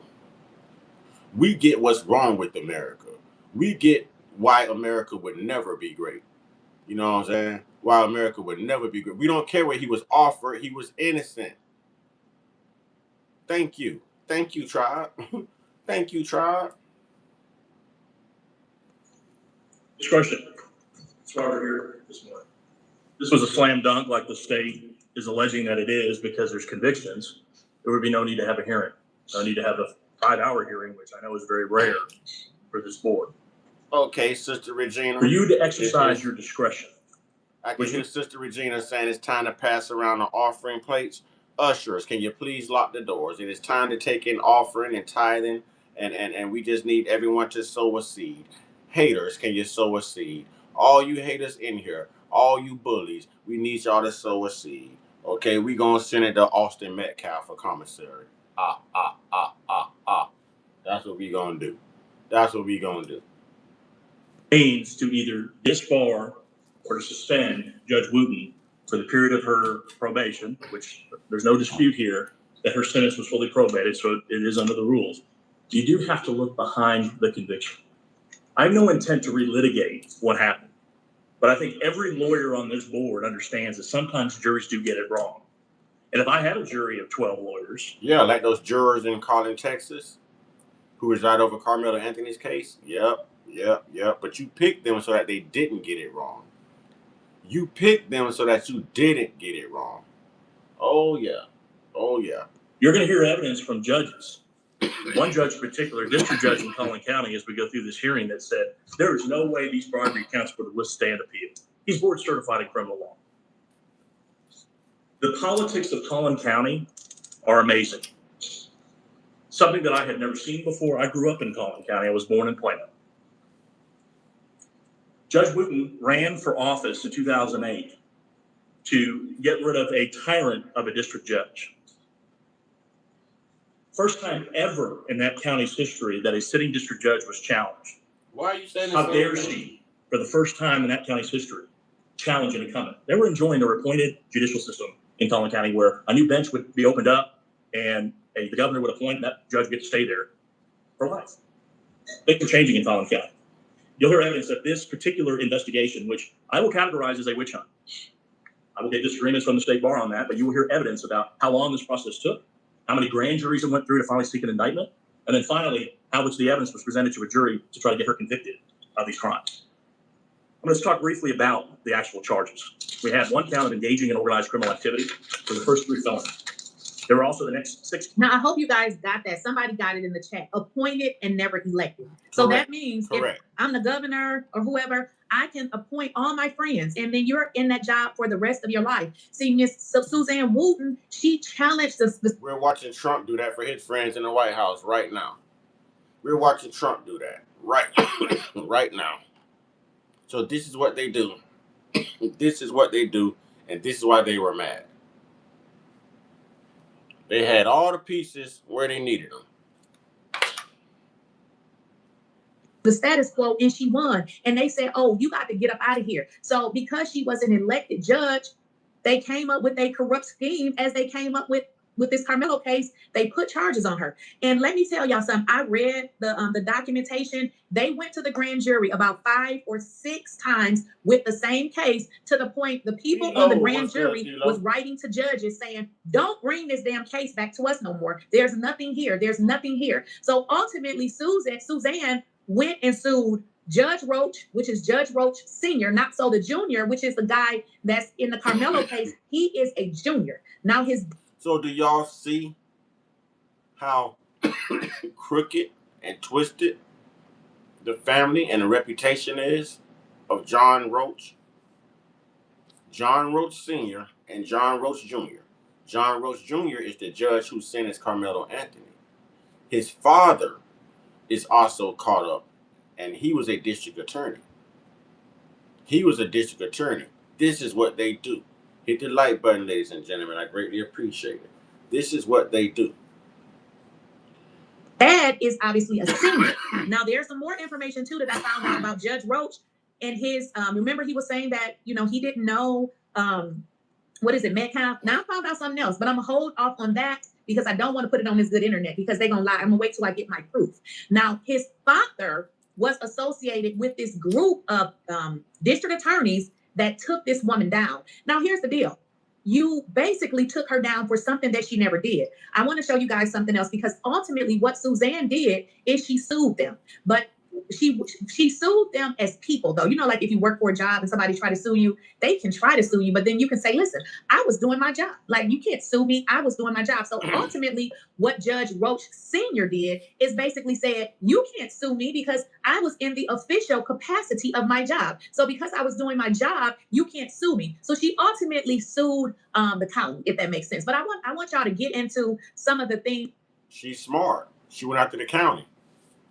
She sued the very county he worked for. That's smart. That's brilliant. That is brilliant. That is brilliant. That she said in her complaint. Now, it is 26 pages. I'm not going to read the whole thing, but the majority of this, it basically talks about how many times they went to the grand jury. Y'all understand how this works. If you go to the grand jury and they basically say it's no case, they continuously presented this case over and over and over again. So she basically said they really was out for me. As you guys can see, his name right here. I know y'all can see it. John Roach Sr. is right here. If you don't see it, I'm about to circle it for you. It's right there. John Roach Senior. And then it talks about Greg Abbott. I believe he's the governor there now. He was involved in it as well. We got Christopher Milner and Harry Eugene White. These people were district attorneys. But we're going to get into some of it. This is what she stated when she... What's good, brother Tyron Newsom? We are exposing Judge John Roach, Snow Roach as I like to call him. That's the judge that sentenced Carmelo Anthony, and his father was a district attorney, John Roach Sr., and he did lots of dirt as well. Collin County in Texas has always been shady. So the more and more this stuff comes out, the more and more I feel at ease. Carmelo is coming home on so many grounds. That sentence will be overturned. They really overplayed their hands, ladies and gentlemen. They really, really reached too far in this one and jeopardized their own case. They might have got a conviction, but a conviction won't stick, and you're about to see Carmelo get exonerated and compensated. I'm telling you. Yes, the judge was super corrupt, and even his father had a super corrupt reputation as well. It's actually, he grew up watching his father do this stuff, so that's how he knew how to do it. He had the tutelage. Yes, sir. She, went to sue them. So again, ultimately, she wasn't able to sue them individually, but they did pay her as a county. So it says former Texas State Judge Suzanne Wooten sued various state and local law enforcement officials, alleging they violated the Constitution by investigating and prosecuting her in what? In retaliation for unseating an incumbent judge. So they were mad because they had a system where they were just giving people the opportunity to be the judge. And she challenged it, and she ran and won. And they was like, oh no, you getting up out of here. So this is what her complaint stated. She said, and also... they were mad just because she won. Yes, it's generational with judges, cops, hell, firemen, chief of police. It's generational as long as they are non-black. Not all of them, some of them. Not all of them, some of them. She's saying that she was making rulings that they disagreed with. So they didn't like her because she wasn't agreeing with whatever it was. It wasn't specific as it relates to, what the rulings were. It just pretty much said she was making rulings that they did not agree with. Okay. You're right. Justice is served. Austin is no longer here. Bye, bully. A peanut butter 1300 says grand jury selection typically lasts 1 to 3 months. In Texas, I wonder if they kept taking it to the grand. So that's what it states in this complaint. They took it to the grand jury, I think maybe 6 times. It was an over and over thing. At which time somebody that was with the grand jury wrote a letter and said, please don't send this case to us anymore. There's nothing here. But you know, and you corrupt, you find a way. So she basically said, okay, so in here, as I was saying before, she wanted to sue them personally, but they felt like they should get immunity because they're like, listen, she can't sue us because, listen, we're the district attorney. We were doing our job. So essentially, guys, let me tell y'all this too. Essentially, the FBI got involved because the FBI pretty much received complaints that these folks was using the court in Collin County to basically do a Donald Trump, you know, go against the people. And you are dead right, Tyra. You are dead right, Brother Newsom. I ain't got nothing to say to that. You are dead right. You are absolutely right. If they don't like, or if they want you out, they go against you. So essentially, that's what some of this document states. Now, I'm going to skip some of this because so keep in mind, she was suing them. I'm going to come back to this. Now, so many people, like Rick and everybody else, want to come up in here and say that it was justifiable. It wasn't justifiable. Okay? And now I'm going to put Dr. Umar on the case, y'all. I'm putting Dr. Umar on the case.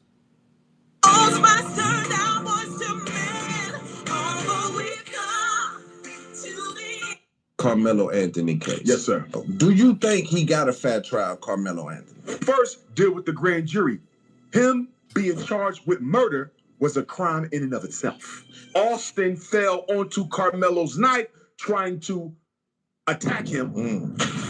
If Carmelo died, would you want Austin to get life? Would Dr. Umar Johnson be using his platform to say that little boy should get life for what he done that night? Can Dr. Umar acquit a white boy of murder and self-defense? Yes.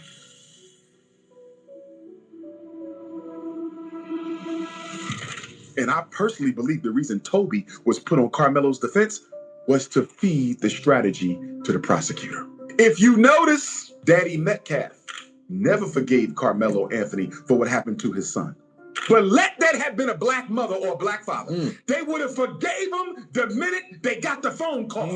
His killer is on trial for his life. You were there when that man took your twin brother's life. How under heaven do you not take the stand in your brother's murder? Right. Hunter, is it not true that you started this?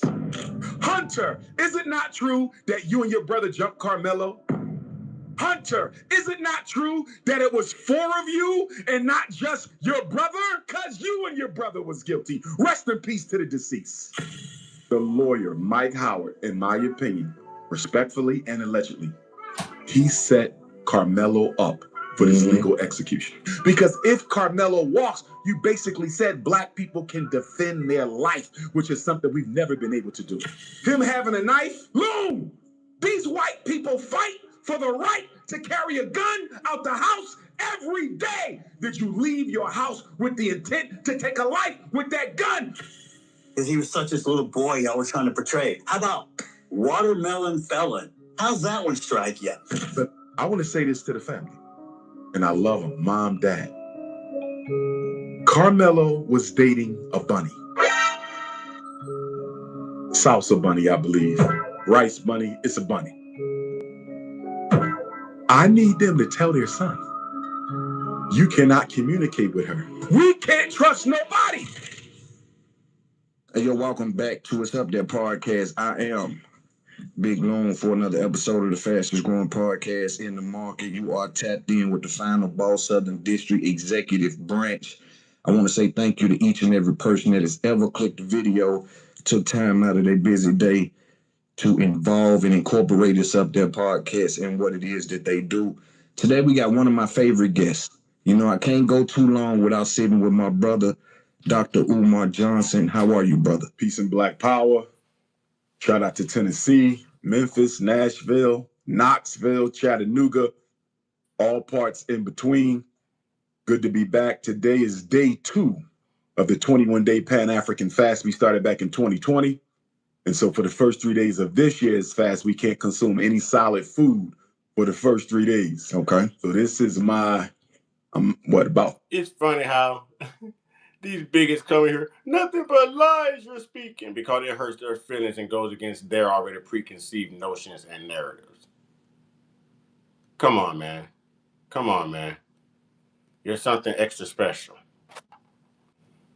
36 hours in now without no food At all. only liquid. Wow. You know what I mean? We do this from a cultural and a Pan-Africanist and a racial, not racist, because we can't be racist, but from a race consciousness perspective to get closer with the Almighty, closer with our ancestors, and more in alignment with our own destiny. So you're actually the first interview of the 21-day Pan-African fast. Dope, man, dope. How does it feel? How do you feel? The hunger pains hit you, but that's the purpose. Discipline, right? All I've got to say is, listen, I do not subscribe to this Pan-African stuff. No, no, no. FBA all day. FBA all day. Foundational Black Americans. Yeah. Let me say that first and foremost. You know. Right. Discipline. Right. You know, and my ancestors, they have spoken to me directly or indirectly, bringing me messages from the Almighty about the need for me to become more disciplined in preparation for the next. I ain't gonna lie, Dr. Umar, I respect you. I respect you. You're knowledgeable as hell. I respect you. You know what I'm saying? But at the same time, it ain't like you couldn't use a fast, man. You gotta get that stomach right, man. You gotta get that stomach toned up, brother. You know what I'm saying? Gotta drop some of that extra weight so you can stay in shape. You know what I mean? Age of my life. So everyone's life goes through cycles. You have to figure out what is the numerical cycle of your life. For example, you have a 1-year cycle, obviously, your birthday. We're back, baby. Come on, we here. We deliver it. We got you. You want to handles? We got you. You are not ready for this. All right, here we go. 3 is normally odd numbers. 3, 5, 7, 9, 11. Some cycles are even larger, right? The way you figure out the cycle of your life is by writing down, I would say, the 10 to 20 most important things that ever happened in your life. Good and bad, right? Good and bad. You hit the lottery. You was in a major car accident that almost took your life. Right. The birth of a child, your own birth. You know, you getting accepted into a certain job, a certain career. Write them down. Add up the numbers of that date. For example, today is June 11, 2026.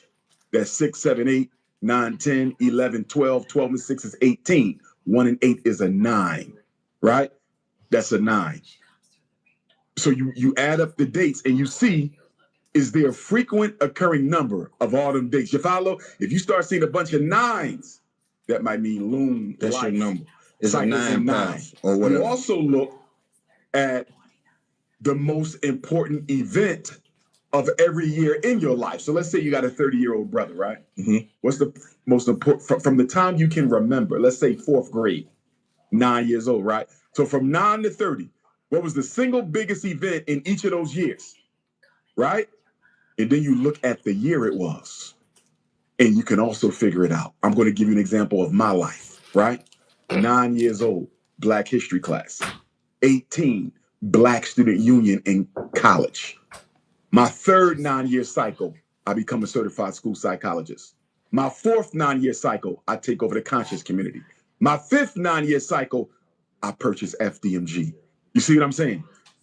The major events all came at a 9. Yes. This is the 9th year of my current cycle, which means next year, if I do what I'm supposed to do, I'll be going to a higher level, whatever that is. Right. Whether that's Africa, whether that's more schools. You follow me? I don't know what the Almighty has in store for me.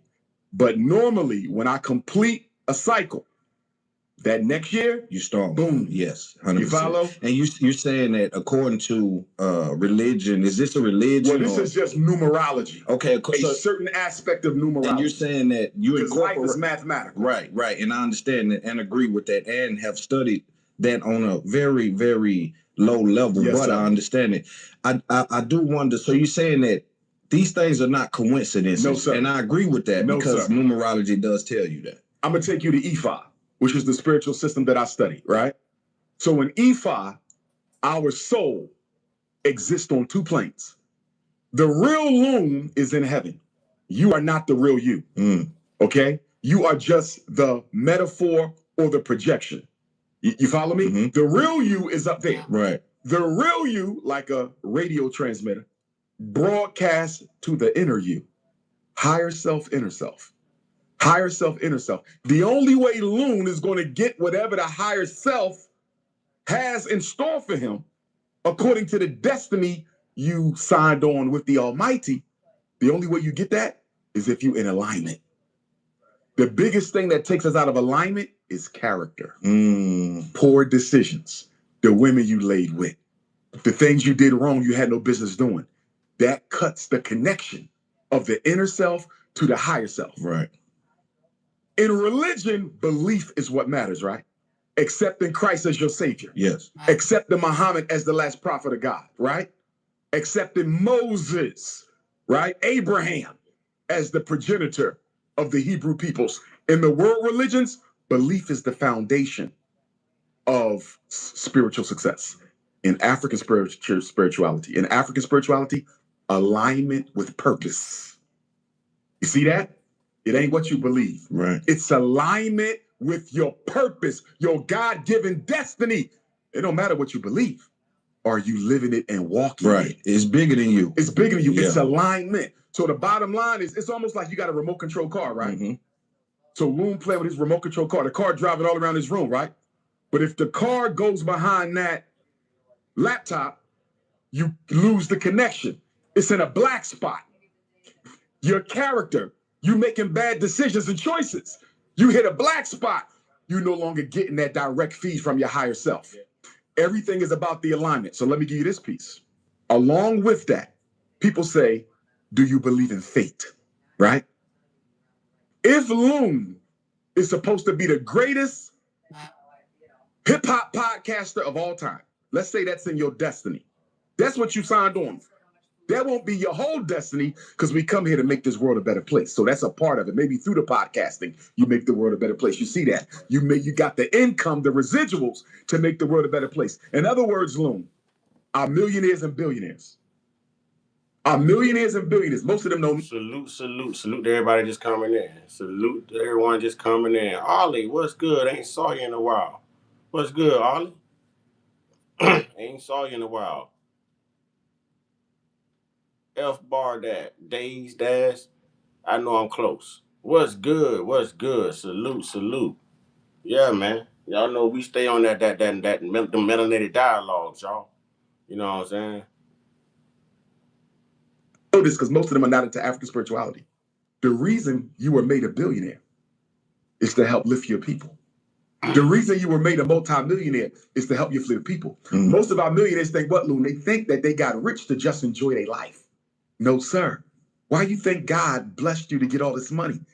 To buy 1 million cars? You really think God put you in this position? Right. To have 30 cars in 20 hours? Yeah. Do you follow me? Yeah. Do you really think God put you in this position to go clubbing? Right. Freaking off on the Queens every weekend, right? Yeah. No, you were given this extra income because money is energy. You were given this extra financial energy to do what? Lift the consciousness and quality of life for your people. Right. Most of our billionaires are completely missing why? Got to bleed. Okay. I'm fast forwarding where he's going to address the Carmelo Anthony case. I'm interested in hearing what he has to say, ladies and gentlemen. Bear with me. Wish I would have known about this sooner. Definitely could have helped me in the past, but at least I can use it now. Yesterday, I saw my checking account was under $100. She got to bleed all in her system that no longer serves her. Now, you know our women don't like going through that menstrual duty. They get cramps. Right. They get pain. It's a lot of pain. Right. It's a lot of blood. It's a lot. This is Umar Johnson. And death. But guess what? Once it's over, a new egg is there. A new life begins. This Loon isn't punishment for the sake of punishment. This is the cleansing before the transformation and the rebirth. Will you survive the cleansing? That's the question to Black men. Will you survive this year of cleansing? Because the next year will probably be a transformation or rebirth. If you that's stuck in your sin, where you cannot repent before the Almighty, you cannot change your ways, you might not make it to June 6, 2027. How is he so pro-black and black nationalist, but he still believe in a white man's God and religion? Did he just say repent and sin and all of that? You know what I'm saying? Like, you got all this good black talk that you throw in white Christianity and white Jesus. He always lost me there. How you so Pan-African, but you believe in... Okay, I just want to hear what he's going to say about the Carmelo Anthony case. But he lost me on that one. Talking to my homeboy too yesterday, watching the NBA playoffs, I was telling him there's a young man. I think he was on the Spurs because they blew an outrageous lead. I think they was. And salute to them Knicks for finally bringing one home again, even though I think it was paid for. But salute to them. Salute to them. They've been on the brink for a few years now, so salute. About 27, and they let the New York Knicks come back. Even though I'm dating this episode, I hate doing that because people discover your interviews years and years, right? So I like to keep it like fresh, but nonetheless, the young guy made several mistakes that kind of led to the opportunity for them to come back. Speaking of New York, chain of events. And I was talking to my friend, I was like, now I see all of the media going at him. And I understand that pressure now that I'm in media and I'm a part of this thing of ours. I say, that little dude is probably dealing with a lot and is swiping his confidence by the hour. Like, he'll never be able to, at least for the rest of this season, if he bites into this, it affects him in a way that he renders himself useless. So I said to myself, one thing he has to do, and I think that can redeem himself, if he repent. The number one storm in the chat. The number one storm in the chat. The number one storm in the chat. She the number one storm in the chat. Y'all, they get me with all this repent stuff and all this old Christian lingo, y'all. They just reap indoctrination. Indoctrination. Let's go. And I mean, if he come out and say, yo, I know I made some couple bad decisions at it'll never happen again. You know, we putting that behind us. We going to the next level. I'm still with my team. We still in this thing.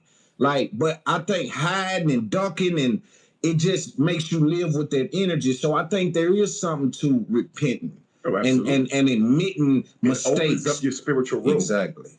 You have to block. Not only the two biggest things Who y'all repenting to? Jesus? Y'all repenting to that God in that Bible that says it's all right to do everything? Man, they got to miss me with this one. I'm really trying to see what they got to say about Carmelo, but I'm close to turning this one off, ladies and gentlemen. I am really exercising patience right now. I am trying. My mama told me patience is a virtue. You know what I'm saying? Yeah. So I'm trying to practice patience. You know what I'm saying? Yeah. I really want to put the Johnson & Johnson on the real Storm and Lisa Barnes right there. But I'm practicing patience. Patience is a virtue. I'm telling y'all, patience is a virtue. I want to put it on her, but I got to practice patience because we in different states. You know what I'm saying? Yeah, repentance is a hard sell when the crime is being born. You know what I'm talking about? That's crazy. That's crazy. Block your path to your blessings and your destiny are a lack of repentance. And what is the heart of non-repentance, Loon? The heart of non-repentance is... I'm sorry, Alicia, but you know I cannot lie. You know what I'm saying? You know I cannot lie. I got to tell the truth. I'm grounded in the truth. You know what I mean? Yeah. I want to put the Johnson & Johnson on you. I'm going to put you to sleep, girl. One day, I'm telling you, it's going to happen. You know what I'm saying? It's going to happen. Yeah. Arrogance. Ego. I will finish see that? Yeah. It's arrogance. Yes. You see that? Yes. Ego is the mind. Arrogance is the mindset. You see that? I'm too... That's my baby, y'all. I talk to her like that. That's my baby, y'all. Arrogant! Kevin Hart with the Netflix roast. I know we'll get to it. He's too arrogant to repent before black folks. There you go. Hey, J-Dog. Get it crunk for me, J-Dog. Get it crunk for me, brother. Hey, J-Dog say, Alicia, he said he'll put the Johnson & Johnson on you. I also said I put her to sleep. Tell it all, J-Dog. Let's get it crunk in here. You know what I'm saying? All he says, Hey, if you believe we can discuss or digress, there are bigger issues right now. Bigger issues. I'm discussing the issue I need to be discussing. I'm not quite sure what you mean by that. You know what I'm saying? Ollie says, "Wait, what?" Ollie, I am trying to visit the pants of Alicia Barnes. You know what I'm saying? I don't believe in that Bible God, man. And my father was a minister. No, I don't believe in that satanic white supremacist, you know what I'm saying, colonized religion, man. No, no, no. I never told you I don't believe in a higher power. I don't believe in that made up God that no. God did more even in the Bible than Satan did. You know what I'm saying? No, no, no. Yeah, I don't either, but whoever does, we can put aside of that. Yeah. I agree. 100, Ollie. Yeah. Definitely. But had no problem humbling himself before white folks throwing their jokes. But we'll get to that. So stay with me, Loon. So the two biggest things that block us on the open path of destiny. Ollie says, "Oh, Alicia is down." Okay, well, I hope she's down. Because I'm down, show up. Yeah, this is a wild chat right now. And we gonna turn this chat out. We gonna have fun in here, man. We gonna have fun in here. Y'all know how I get down. The inability to repent and the inability to forgive. Right. Repent. J-Dub gonna turn it I'm out. wrong. Yes. J-Dub gonna set it off. I'm telling y'all. J-Dub is going to set it off. Watch. And this chat gonna get wild and crazy and fun as hell. Watch J-Dub be the one to set it off. Either him or Alicia. Watch. Acknowledge that they could have made a mistake. You see that? No matter how bad it was, they still human. When I sit down and do life coaching, and when I do therapy, when I'm dealing with somebody who's a sex abuse survivor, Come in, ladies and gentlemen. right? Hit the like button, please. We don't have to start here, but I tell them, male or female or child, at some point, you're going to have to forgive the person who did this to you in order to move on with your life. I got plenty of sunshine down here, Ollie. I'm in Florida. You know what I'm saying? Yeah. You got to wear shades down here. It's so bright. I woke up this morning thinking God was on the way back. It was so bright outside. You know what I'm saying? I walked outside and the birds is like, oh. You know what I'm saying? Yeah. Inability to forgive blocks the flow of energy. Within that flow are your blessings. The biggest problem, Loon, in our arrogance, we are blind to the fact forgiveness has nothing to do with letting them off the hook. You don't even have to tell them you forgave them. Forgiveness is to free up your soul so you can continue on your path. I do want to start somewhere, though, that is pressing on Black America. There's a lot of people speaking about it. I want to start with the Carmelo Anthony case. Yes, sir. To me, it feels bigger than a courtroom. There's a young Black man that's convicted, and there's a white young man that's dead. The family is grieving, the internet is divided, and Black parents are looking at this, wondering, how do we protect our sons? Did you have a chance to look at the case, and what do you feel about? Oh, snap. Pause. Y'all, we got to recognize Ollie. I turned away from the computer and bam. Brother blessed me with a $5 super chat, y'all. Say, I love that we managed to get past our first problems. You're a good guy. Keep on. Hey, you are too, brother. Hey, let's put Ollie in the chat. Y'all, what's up? Yeah. What's up? To the sentencing. Let's deal with the verdict first. What do you feel about the verdict? And thank you, Ollie. That's got to be Money Mike. Let's put Ollie and Money Mike in the chat, y'all. Thank you. I appreciate that, y'all. I appreciate that, man. I appreciate that. What did you say before that? We'll get to the sentencing. The sentencing. Yes, sir. Okay. First of all, I want to say this. Caucasian nation, The good white folks of America are so disingenuous. Hey, Money Mike, you the man Experience for that. the irresistible golden brown, crispy yellow croaker crisps, more addictive than potato chips or spicy tortilla chips. Made with wild Alaska. And the reason I say Caucasian nation is so disingenuous, Loon, is because when black people receive an unfair trial, we are supposed to. I'm here for the duration today. I'm telling you, I'm here for the duration. Even when I decide to turn on 2K, you know what I'm saying? And put them handles on somebody and just, you know what I'm saying, mistreat somebody's child, I just might stream it. I'm here all day, y'all. I'm here all day. You know what I'm saying? You can't get your money up if you ain't putting in the work. And I'm putting in the work. So I say I'm here all day. Money might come in on fire. That's Money motherfucking Mike right there. You know what I'm saying? We got to put some respect on his name. To respect the verdict. But when white people feel that they haven't received a fair trial, they don't have to respect the verdict. The other thing that makes Caucasian nation so disingenuous, Loon, is they always like to treat every black case in its own special vacuum. In other words, when we talk about Carmelo Anthony, we can't talk about the man who took Trayvon Martin's life. George Zimmerman. George Zimmerman. You can't put it in context. Can't mix it. We can't talk about Rick Child, who took Cyrus Carmack Belton's life. We can't talk about Kyle Rittenhouse getting off, Rick Child getting off. Daniel Penny choked a man out in a New York subway and got off on standing his ground, and the man never touched him.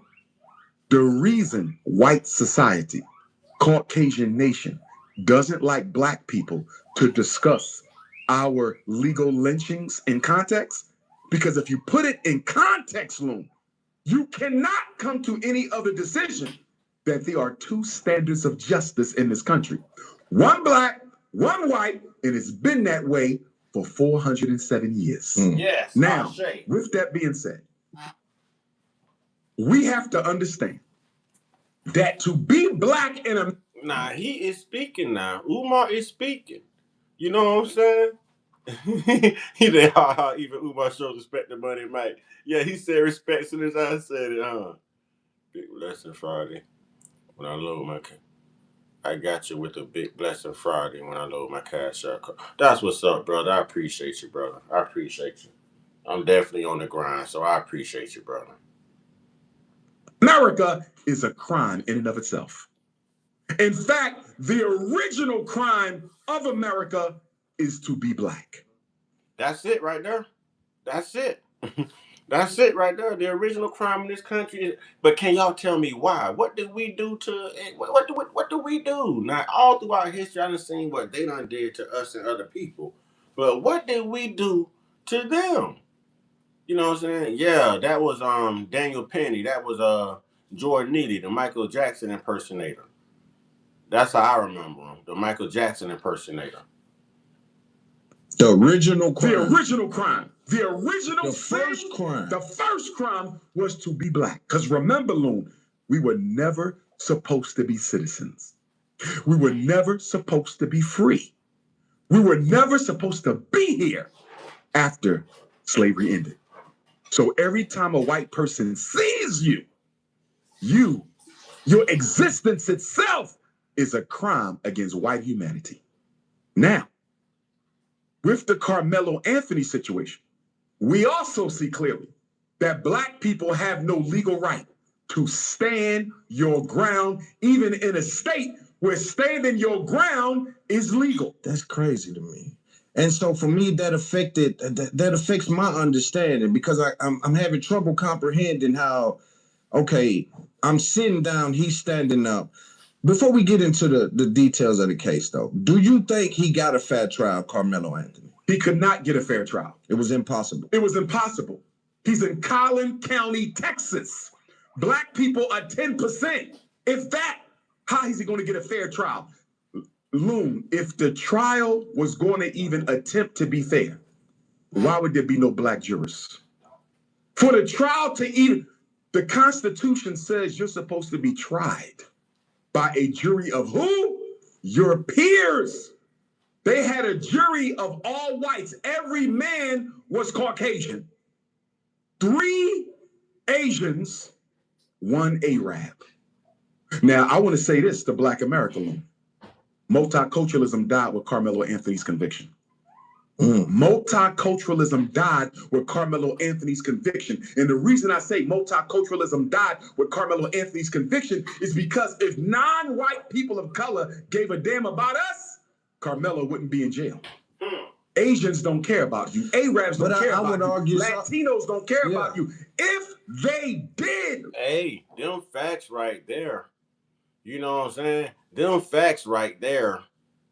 Them are facts right there. I told y'all you have to respect Umar's mind now. We may not respect his grind. You know what I'm saying? But I think this brother mean well. And this brother is well educated. You have to respect his mind if you don't respect nothing else. That brother is speaking facts right now. Umar, salute to you, brother.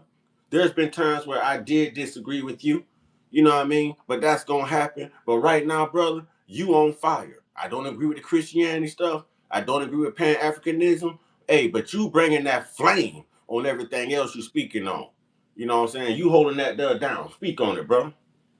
Loon, why is there no difference in the outcomes when they are asked to weigh in on the guilt or innocence of African people?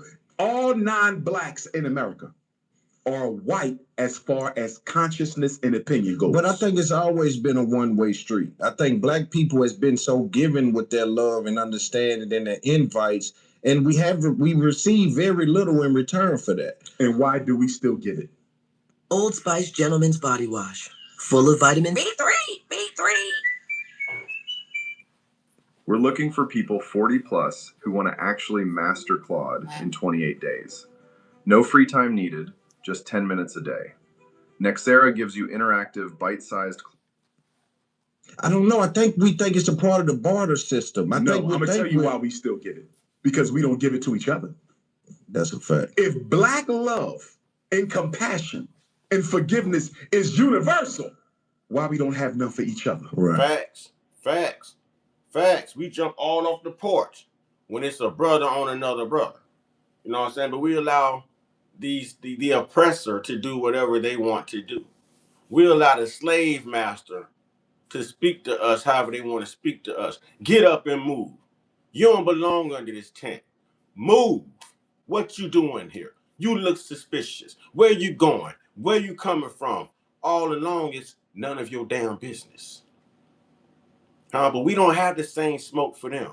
But we got that smoke for each other. And I like to quote Kwame Brown on this one. I want y'all to respect me the way y'all respect them white boys.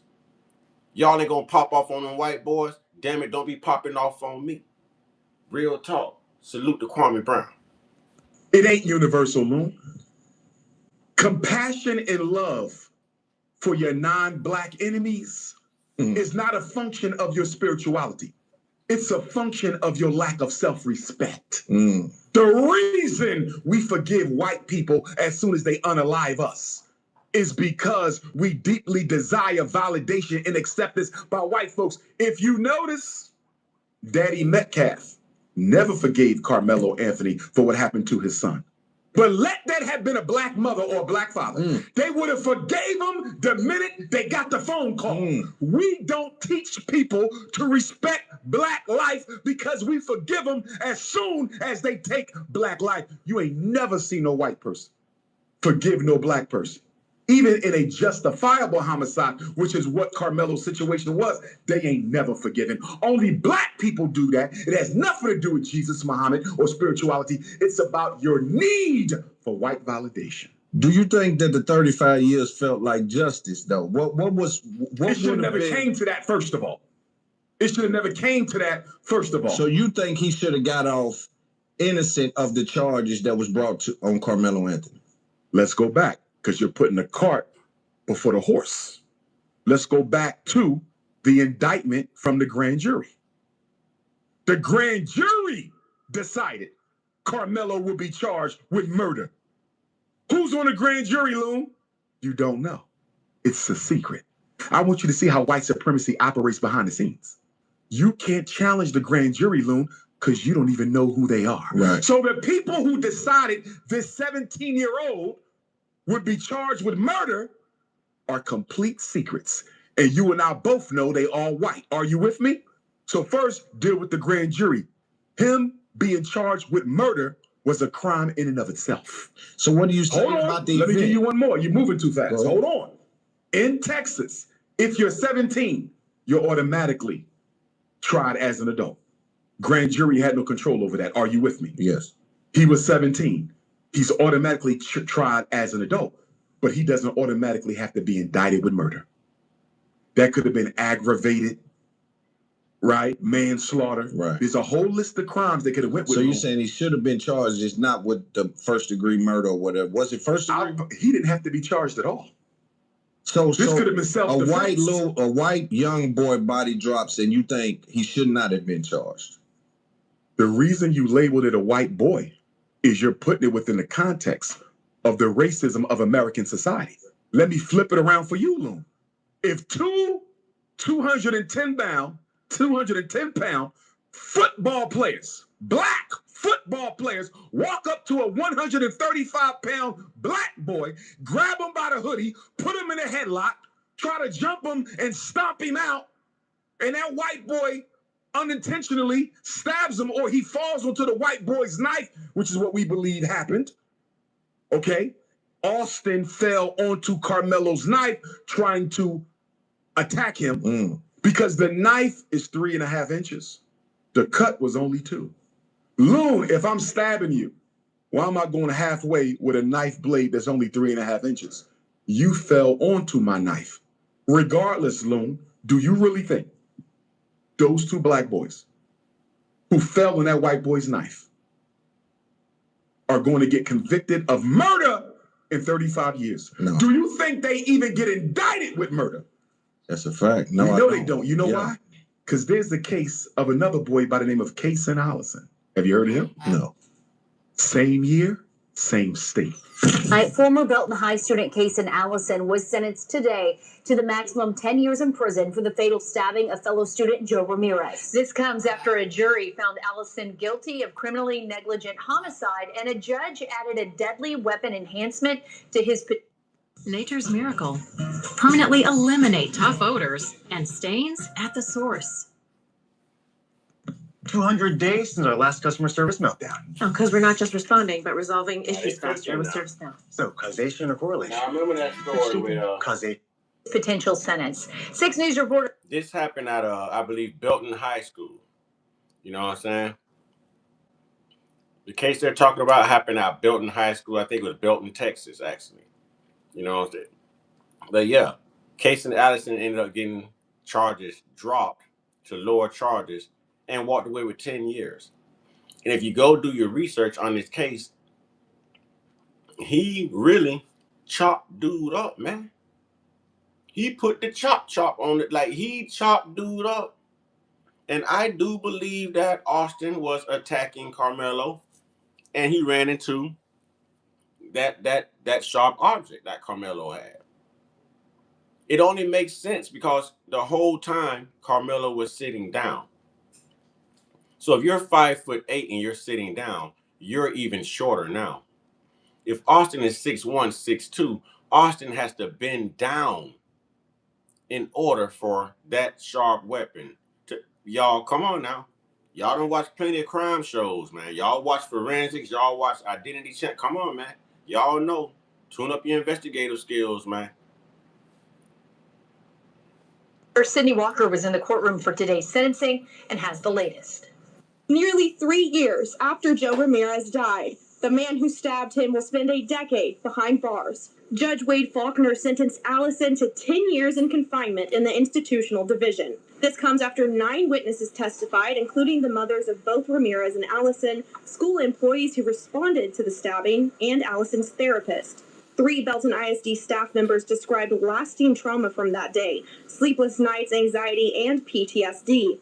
One teacher said the incident forced her into medical retirement. Joe's family tearfully shared how his loss has changed their lives and say they haven't received true justice.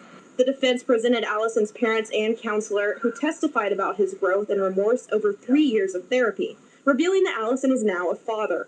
Defense attorney Boyd warned that prison would be a, quote, death sentence for his client and asked for just 2 years. But prosecutors successfully argued for the maximum, calling Ramirez's death. So why didn't they argue that it'd be a death sentence for Carmelo? The guy had no record, straight A student. You understand what I'm saying? He had all the accolades and the credentials for them to show him mercy, for them to consider self-defense, y'all. You know what I'm saying? Quote, entirely avoidable. When Faulkner announced the 10-year sentence, Ramirez's family erupted in applause and cheers. The judge quickly restored order while Allison's family sat in stunned silence. Following the sentencing, Ramirez's mother took the stand, looked Allison in the eye, and said, quote, you get this measly 10-year sentence while I'm serving a life sentence without my son. The DA's office said, quote, they hope today's verdict can allow Joe's family and our community to move forward. Allison was immediately taken into custody and booked into the Bell County Jail, where he began his sentence today. In Belton City. What happened in Case and Allison's case, Loom? This white boy invited this Latino boy to the school's bathroom for a fight. The white boy, Case and Allison, was armed with a knife. He invites him to fight him with a knife. And in the course of the fight, he pulls out the knife, stabs the Latino 4 times. He dies alone. Same year, same state. He doesn't get charged with murder. He got charged with aggravated involuntary manslaughter or something to that effect. Guess what his sentence was? He hit him more than 4 times. That's inaccurate, Umar. He hit him more than 4 times because he got him in the back too as Joe Ramirez is trying to flee the restroom area. He hit him in the front. He hit him in the back. He hit that boy in multiple places. Multiple places.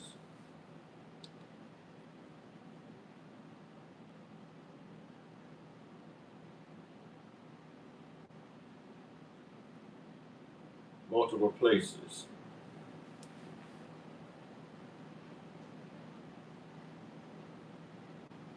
Now, give me just a minute.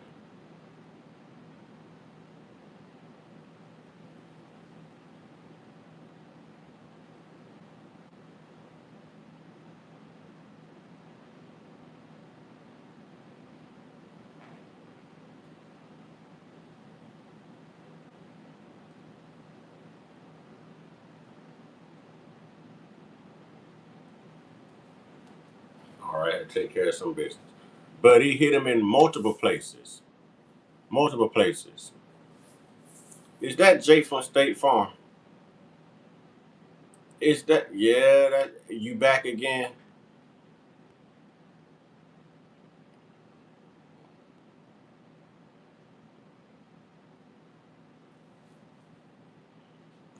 What? Premeditated. Carmelo didn't know they was coming into the tent. Cason's case, he invited the boy. He invited him to the bathroom, shanked him 4 times alone, murdered him. Even the students in the school said he was saying he wanted to put him on life support. Guess what his charge was? Aggravated involuntary manslaughter or something similar. Guess what the sentence was? 10 years. Guess when he'll get paroled? In 5. Help me understand something, Loom. Help me understand. Carmelo Anthony, Case and Allison. Same age, same state. The one, self-defense, murder conviction, 35 years. The other, premeditated stabbing 4 times, aggravated manslaughter. It's crazy. 10-year sentence. He's home in 5. Because Carmelo was convicted of murder, Loon, he has to do half the sentence. Yes. 17 and a half years. Case and Allison, 4 shanks. He'll be home in 5. So you think it's racism is the reason why they didn't interpret it with a lesser charge at any level? Because they could have did it before they charged them. Grand jury sets the charge. But they could have, in the jury, they could have interpreted a lesser charge too. Okay, let's. Thank you, chat. Y'all showing out. Thank you, J-Dub, for getting him out of here. I don't know why he keeps coming back. Earlier, he was talking about eating black people and said we taste like spam. you know, they keep coming back. It's all good. We'll keep timing them out. You know what I'm saying? We'll keep timing them out. Deal with that. Judge Cockroach told the jury, you can consider manslaughter. I don't believe he did that to help Carmelo. He did that to make sure Carmelo didn't walk like Rick Chauche made. Exactly. There it is. Or like George Zimmerman. Yep. Mm-hmm. Mm-hmm. Mm-hmm. Mm-hmm. That's exactly why John Snow Roach did that. To make sure that Carmelo was not going to walk free because they couldn't prove malice and intent on an M1 charge. So what does he do? That day he puts manslaughter on the table. Rick Chow walked because they didn't put manslaughter on the table. George Zimmerman walked because they didn't put manslaughter on the table. Real talk. In Columbia, South Carolina. You see that? Yeah. Rick Child, the jury was given no instruction to consider a lesser charge. Find him guilty of murder or he walks. They did it on purpose. It was a setup. First of all, both cases were setups, and we'll get to Cyrus Carmack Belton later. Yes. With Carmelo Anthony's case, Judge Cockroach told the jury they could consider manslaughter alone, not to help Carmelo get a lesser charge, to make sure Carmelo wouldn't be acquitted. And I believe that there's definitely strategy involved with all things when you get into that court. Strategy? How about, okay, Mike Howard is the lead attorney for Carmelo Anthony, right? Caucasian Mike Howard.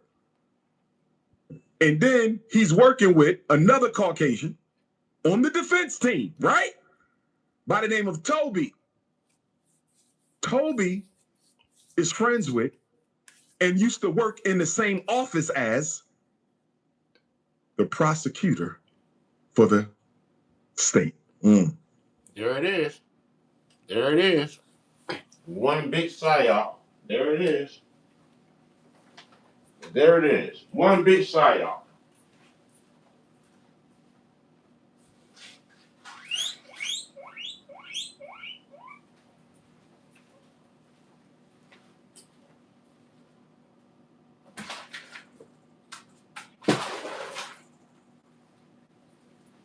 One big psyop. That's what it is. Let me ask you a question, Lon. Do you really believe that an attorney for Carmelo Anthony, black boy on trial for his life, has worked for years with the prosecutor prosecuting his client? Look at his loom. The man prosecuting your client is your friend. Lock in with deals on all your game day snacks and That's Collin groceries. County Store for you game right day there. deals for a limited time on Uber Eats. What's he doing? Going out, but you haven't got any sunscreen on. Okay, so That's Collin County for you. And you mean to tell me they wasn't sharing notes? You mean They were sharing more than that. Not to mention that the judge was friends with the father and everything. You know what I'm saying?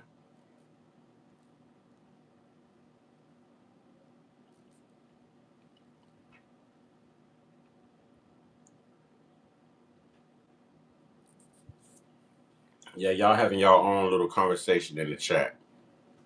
to tell me there wasn't a game plan? You mean to tell me that this wasn't a setup for the beginning? First of all, if I'm talking to Mike Howard, the lead attorney for Carmelo, why was Toby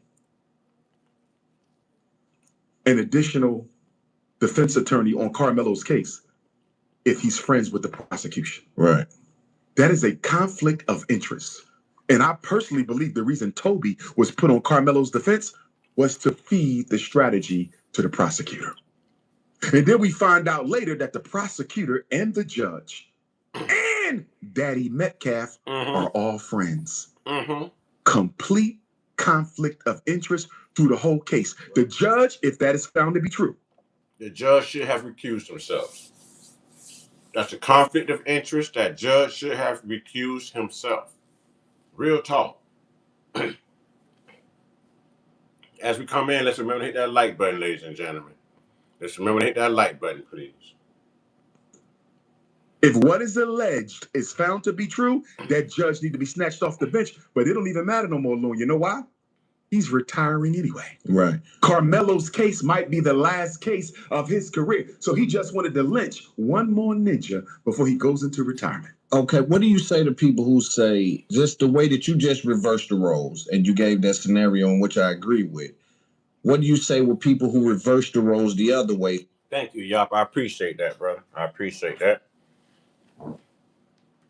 Saying that Metcalf is in a situation Carmelo is in, so you would want him to get life, but would you want Austin to get life? If Carmelo died, would you want Austin to get life? It would depend on even if the system said he wouldn't. Would Dr. Umar Johnson be using his platform to say that little boy should get life for what he done that night? One thing about us as African people, no matter how much hell Umar. One thing you won't do is label me an African. Speak for yourself. You want to be an African? Consider yourself an African. No, I ain't no damn African, homie. Hell no. Caught in this world and in this country, we are inherently a just people. If those two black football players bully and try to gang stalk a smaller white football player, and that smaller white football player, out of self-defense, pulled out a knife, and that larger black football player bent down and grabbed him, and in so doing, stabbed himself because the blade was only 3.5 inches. He probably didn't even see it. Do I send that white boy to jail for the rest of his life? I do not. No. I do not. So Dr. Can Dr. Umar acquit a white boy of murder and self-defense? Yes. Absolutely, I can if the facts show that. That's deep. Thank you, y'all. I appreciate that. And I agree with Umar. If the shoe was on the other foot and it was a black guy that did it to a white guy and the white guy was innocent, yeah, I'm not sending that white guy to prison. That black guy shouldn't have been effing with him. You know what I'm saying? I'd be on here talking to black people and saying how ignorant we act. We need to leave people alone. It'd be the same conversation, just directed at a different community. Because right is right and wrong is wrong, ladies and gentlemen. There's no in between.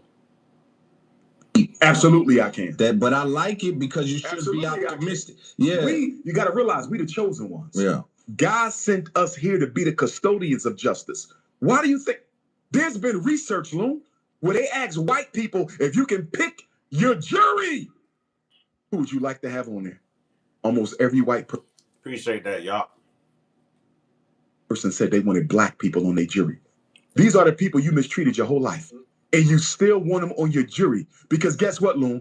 After they get finished calling us crack addicts, after they get finished calling us drug dealers, after they get finished calling us baby moms, after they get finished calling us eternal victims, you know what they also got to call us? The fairest people God ever put on this planet. And I want to talk about. And that's exactly why the prosecution didn't allow any black jurors, Loon. Because a black juror with our balanced sense of justice would have saw that there's no way a child could go under a tent and know ahead of time that two white boys are going to come over there to jump him.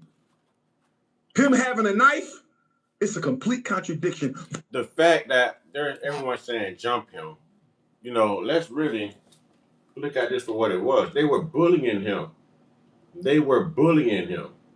It's raining. No other tents are up. And you're trying to push me outside in the rain? Y'all remember being in high school? If that would have happened to you, and there are girls around, beautiful girls at this track meet, you gonna look soft in front of all these girls? Huh? We gotta put ourselves in Carmelo's mind. We've all been young before.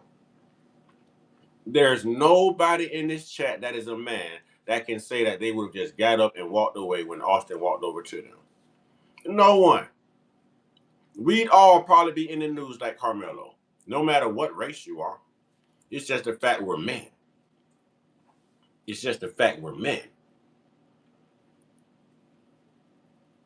A Caucasian nation to say, why did he have a knife?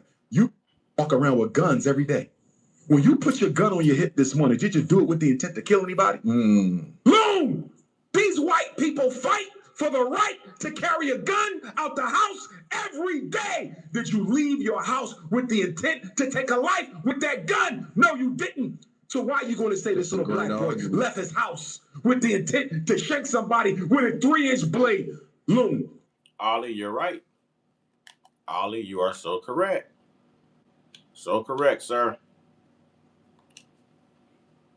Do you really think a 5'8", 135-pound kid armed only with a 3.5-inch knife? Listen to this. Do you really think a 5'8", 135-pound child whose only weapon is a 3.5-inch knife, Loon? Do you really think he wants to take a chance and fight 2 football players who don't have any weapons? Hell no. Who's also trained in jiu-jitsu.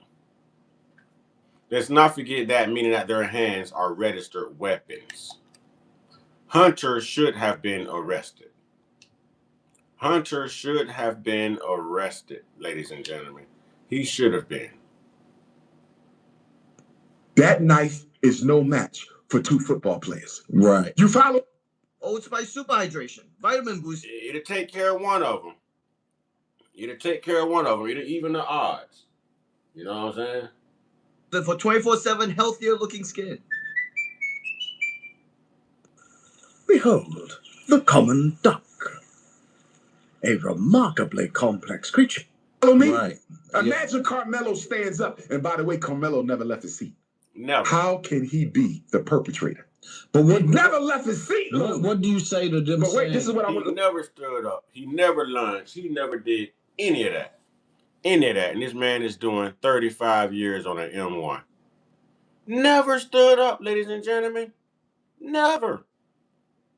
Never stood up. Never lunged. No nothing.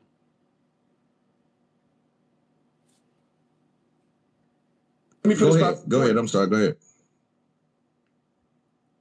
The prosecution know how fair black people are. So he couldn't have any on the jury. And why couldn't he have any on the jury, Loon? Because in the state of Texas, if you're on trial for murder, the verdict of the jury must be unanimous. Exactly. If one black person would have made it onto that jury, Carmelo doesn't go to jail for 35 years. The prosecution knew that, which automatically tells you what? The prosecution knew that the case was flawed from the beginning. Why you think they won't show you the video, Loon? They keep showing you grainy videos when you had witnesses out there who said a lot of people videotaped the situation. Most of the kids under the tent taped the case. Loon, they taped it. Why did we never see a clear video? Because if you would have saw a clear video, you would have saw that Carmelo was not just in an altercation, okay, with Austin, right? It was Austin and Hunter. And not only was it Correct. Austin and Hunter, there were 2 other boys. Again, he's absolutely correct. He is absolutely correct. He is absolutely correct, ladies and gentlemen. And that's what we are negating here. That's what we're not understanding. Those other guys are weapons. There was only one way Carmelo was going to even the odds. And he already had the deck stacked against him. He already had the deck stacked against him.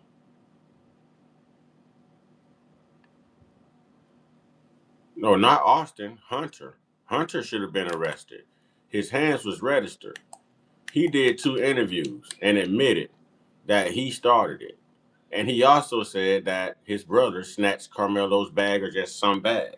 You know, so, and at the end of that film, the video that they showed, everyone testified that there was 3 guys running after Carmelo. So if 4 guys approached him and 1 is now bleeding to death and is immobile, who were the other 3 guys that chased Carmelo? You know, who were the other 3 guys? Exactly. He should have went down. He should have went down for that. He should have went down for that. No ifs, ands, or buts, ladies and gentlemen. He should have went down for that. 4 boys tried to jump Carmelo, Loon. 4 of them. This is why they never showed you the video. Why you think And I don't want to mix up the twins. Understandably, one is deceased. I believe Hunter is still alive. Yes, Austin. Let me ask you a question, Loon. Do you have a twin? No. Imagine you have a twin, right? Another Loon. We're going to call him Boom, right? Loon and Boom. Boom was murdered. His killer is on trial for his life. You were there when that man took your twin brother's life. Can I ask you a question, Loon? How under hell, how under heaven do you not take the stand in your brother's murder? Right. I didn't understand. I mean, you understand it? Yeah. Because if he would have took the stand, the defense could have cross-examined Hunter. Hunter, is it not true that you started this? Hunter, is it not true that you and your brother jumped Carmelo? Hunter, is it not true that it was 4 of you and not just your brother? Loon, Hunter didn't take the stand because Hunter was guilty. You're going to unalive my brother and you don't think I'm going to tell what I saw? I'm not even going to take the stand? I want to see my brother's killer in jail for life, but I don't want to testify because you and your brother was guilty. Rest in peace to the deceased. What do you think about them saying, because a lot of the case was cornered on. Umar is hitting in all cylinders right now. You know, Umar is hitting in all cylinders right now. And I appreciate Umar's his input on this. You know, I appreciate his input on this. Because I was really wondering where he stood. You know, aside from Pan-Africanism, I was wondering where he stood. But now we know, you know.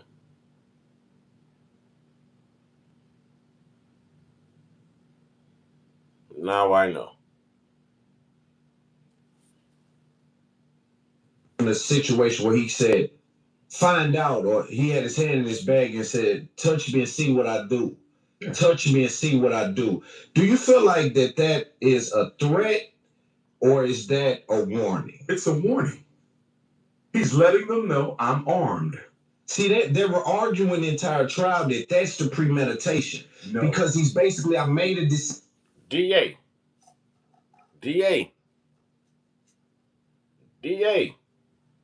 Yeah, we still talking. You know what I'm saying? And you're still in here. So it's something about these talking points that you love. Don't deprive yourself of these great talking points and get yourself blocked. Don't do that to yourself, DA. That's like Austin bringing death upon his damn self. Don't do that. Don't do that.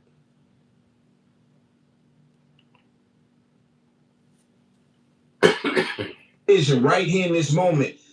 Touch me and see what I'm going to do to you. I made a decision right here in this moment to stand my ground. Exactly. If you attack me. Exactly. You see that?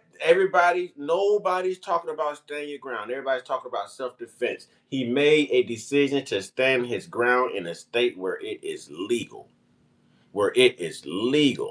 You know what I mean? DA, get a coffee for all the winning I've had. I appreciate you, DA.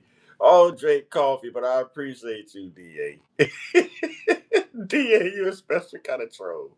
Thank you. Y'all put DA in the chat, y'all. Y'all put DA in the chat. He's like one of the only trolls I can get along with, man. all the way you winning that.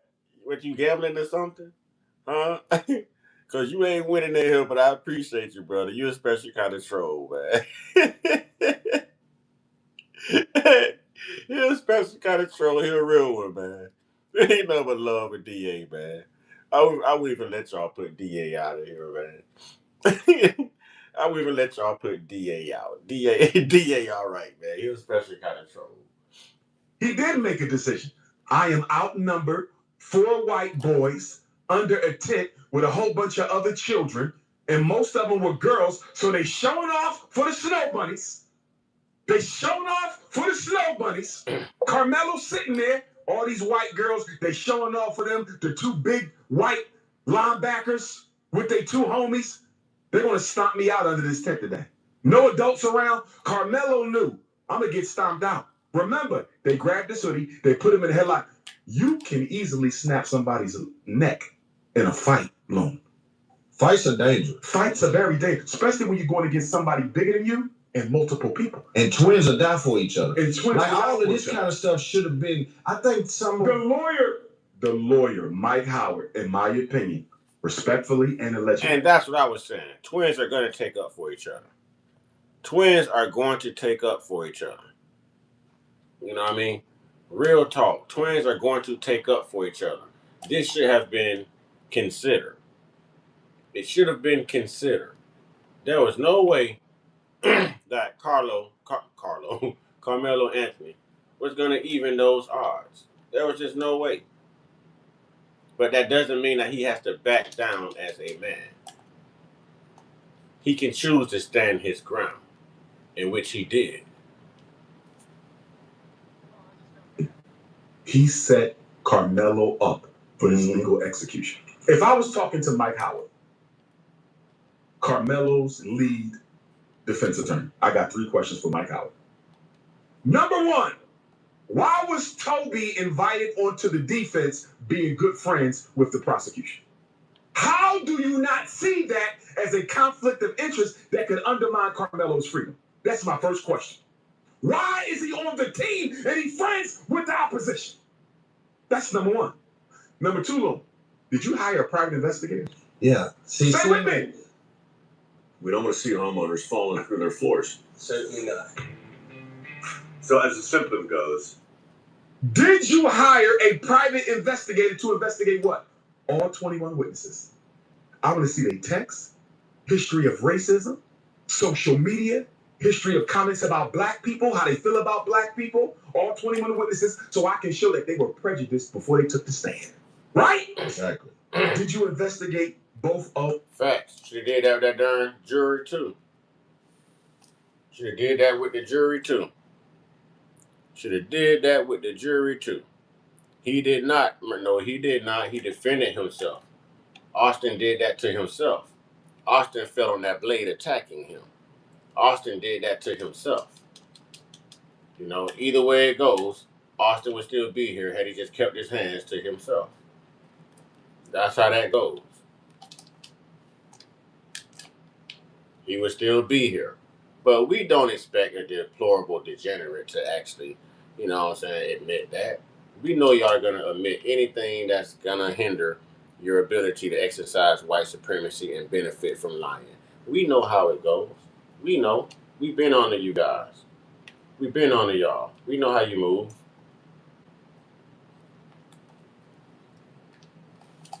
We know how you move. the Metcalf brothers? Did you investigate the Metcalf mom? Did you investigate the Metcalf dad to see what their opinions is on race and racism? Right? Did you investigate to see who knew who for how long? Because if you would have investigated, you should know, allegedly, that the father and the judge and the prosecutor all knew each other. Where was the private investigation, Lone?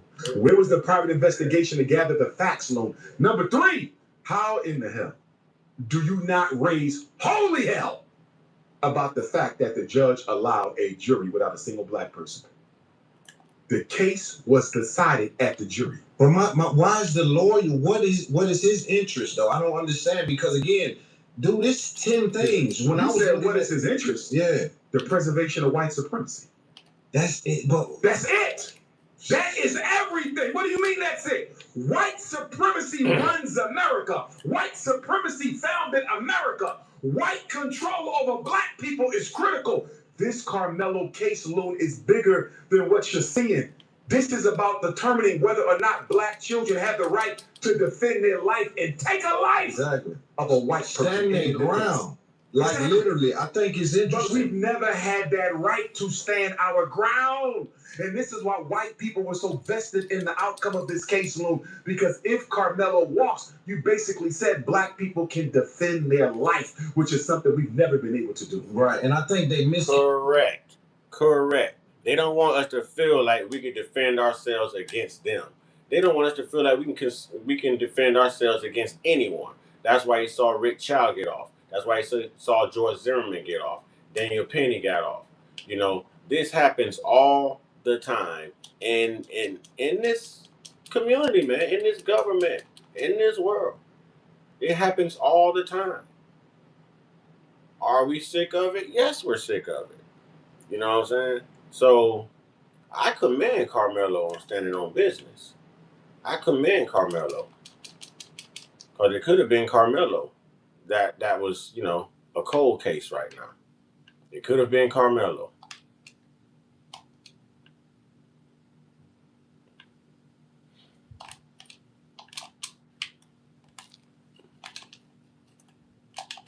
It could have been Carmelo, definitely.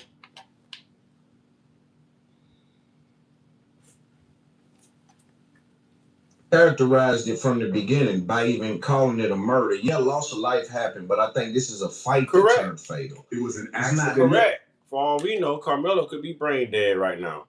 Took a terrible beating from definitely 2 to 4 people. We know that twins are going to stick together. That's inevitable. I've never seen twins separate. Siamese twins, they separate, but they stand together. I've never seen it any other way. Never saw it any other way. It's like when you put murder on it, The it's media like did that on purpose because you're trying to bias the public. And if you bias the public, you bias the jury. Right. Because the jury is afraid to go back to their community if Carmelo gets off. Another question for Mr. Mike. Yeah, how many? Carmelo's One so attorney. far, right?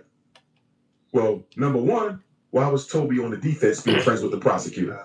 Number two, was there a thorough investigation? He probably needed a team of investigators. Was there a thorough investigation? Number three, why didn't you raise holy hell with no black people being on the jury? At that point, Lou, guess what should have happened? This should have been a press conference.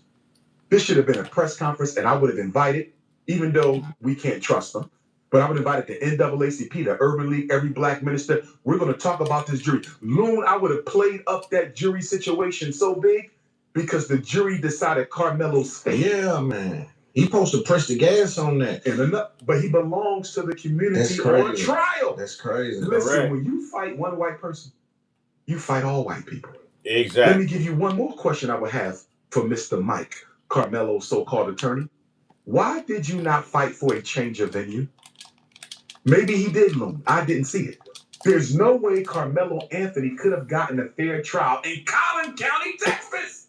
Why wasn't this case moved to another county so Carmelo could get a fair trial? You can't charge him in the same county where the situation took place.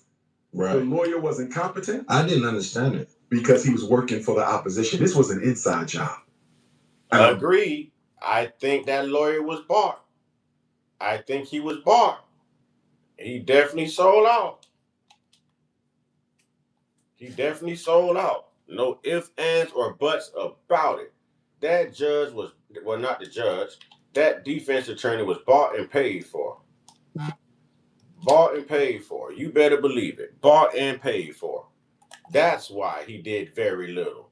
That's why he didn't cross-examine many witnesses. That's why he didn't, you know what I'm saying, raise a fuss about Hunter not being called to the stand. That's why he didn't let Carmelo testify. Carmelo and Hunter are the same 2 people. They're the 2 people that should have testified. If anyone was going to testify and take the stand, it's those 2. Those 2. And we didn't see that happen. Glad the family is appealing the verdict, though. I want to say this to the family, and I love them, mom, dad. Carmelo was dating a bunny. Salsa bunny, I believe. Rice bunny, it's a bunny. Help protect the 600 plus miles of coastline. I didn't think she was a bunny. She looked kind of melanated to me. I didn't think she was a bunny.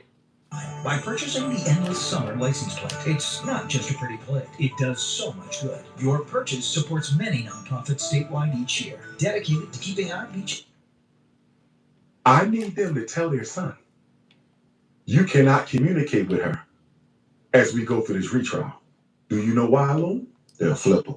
No. Who was the mystery witness that could have exonerated Carmelo and instead turned into Carmelo's Judas?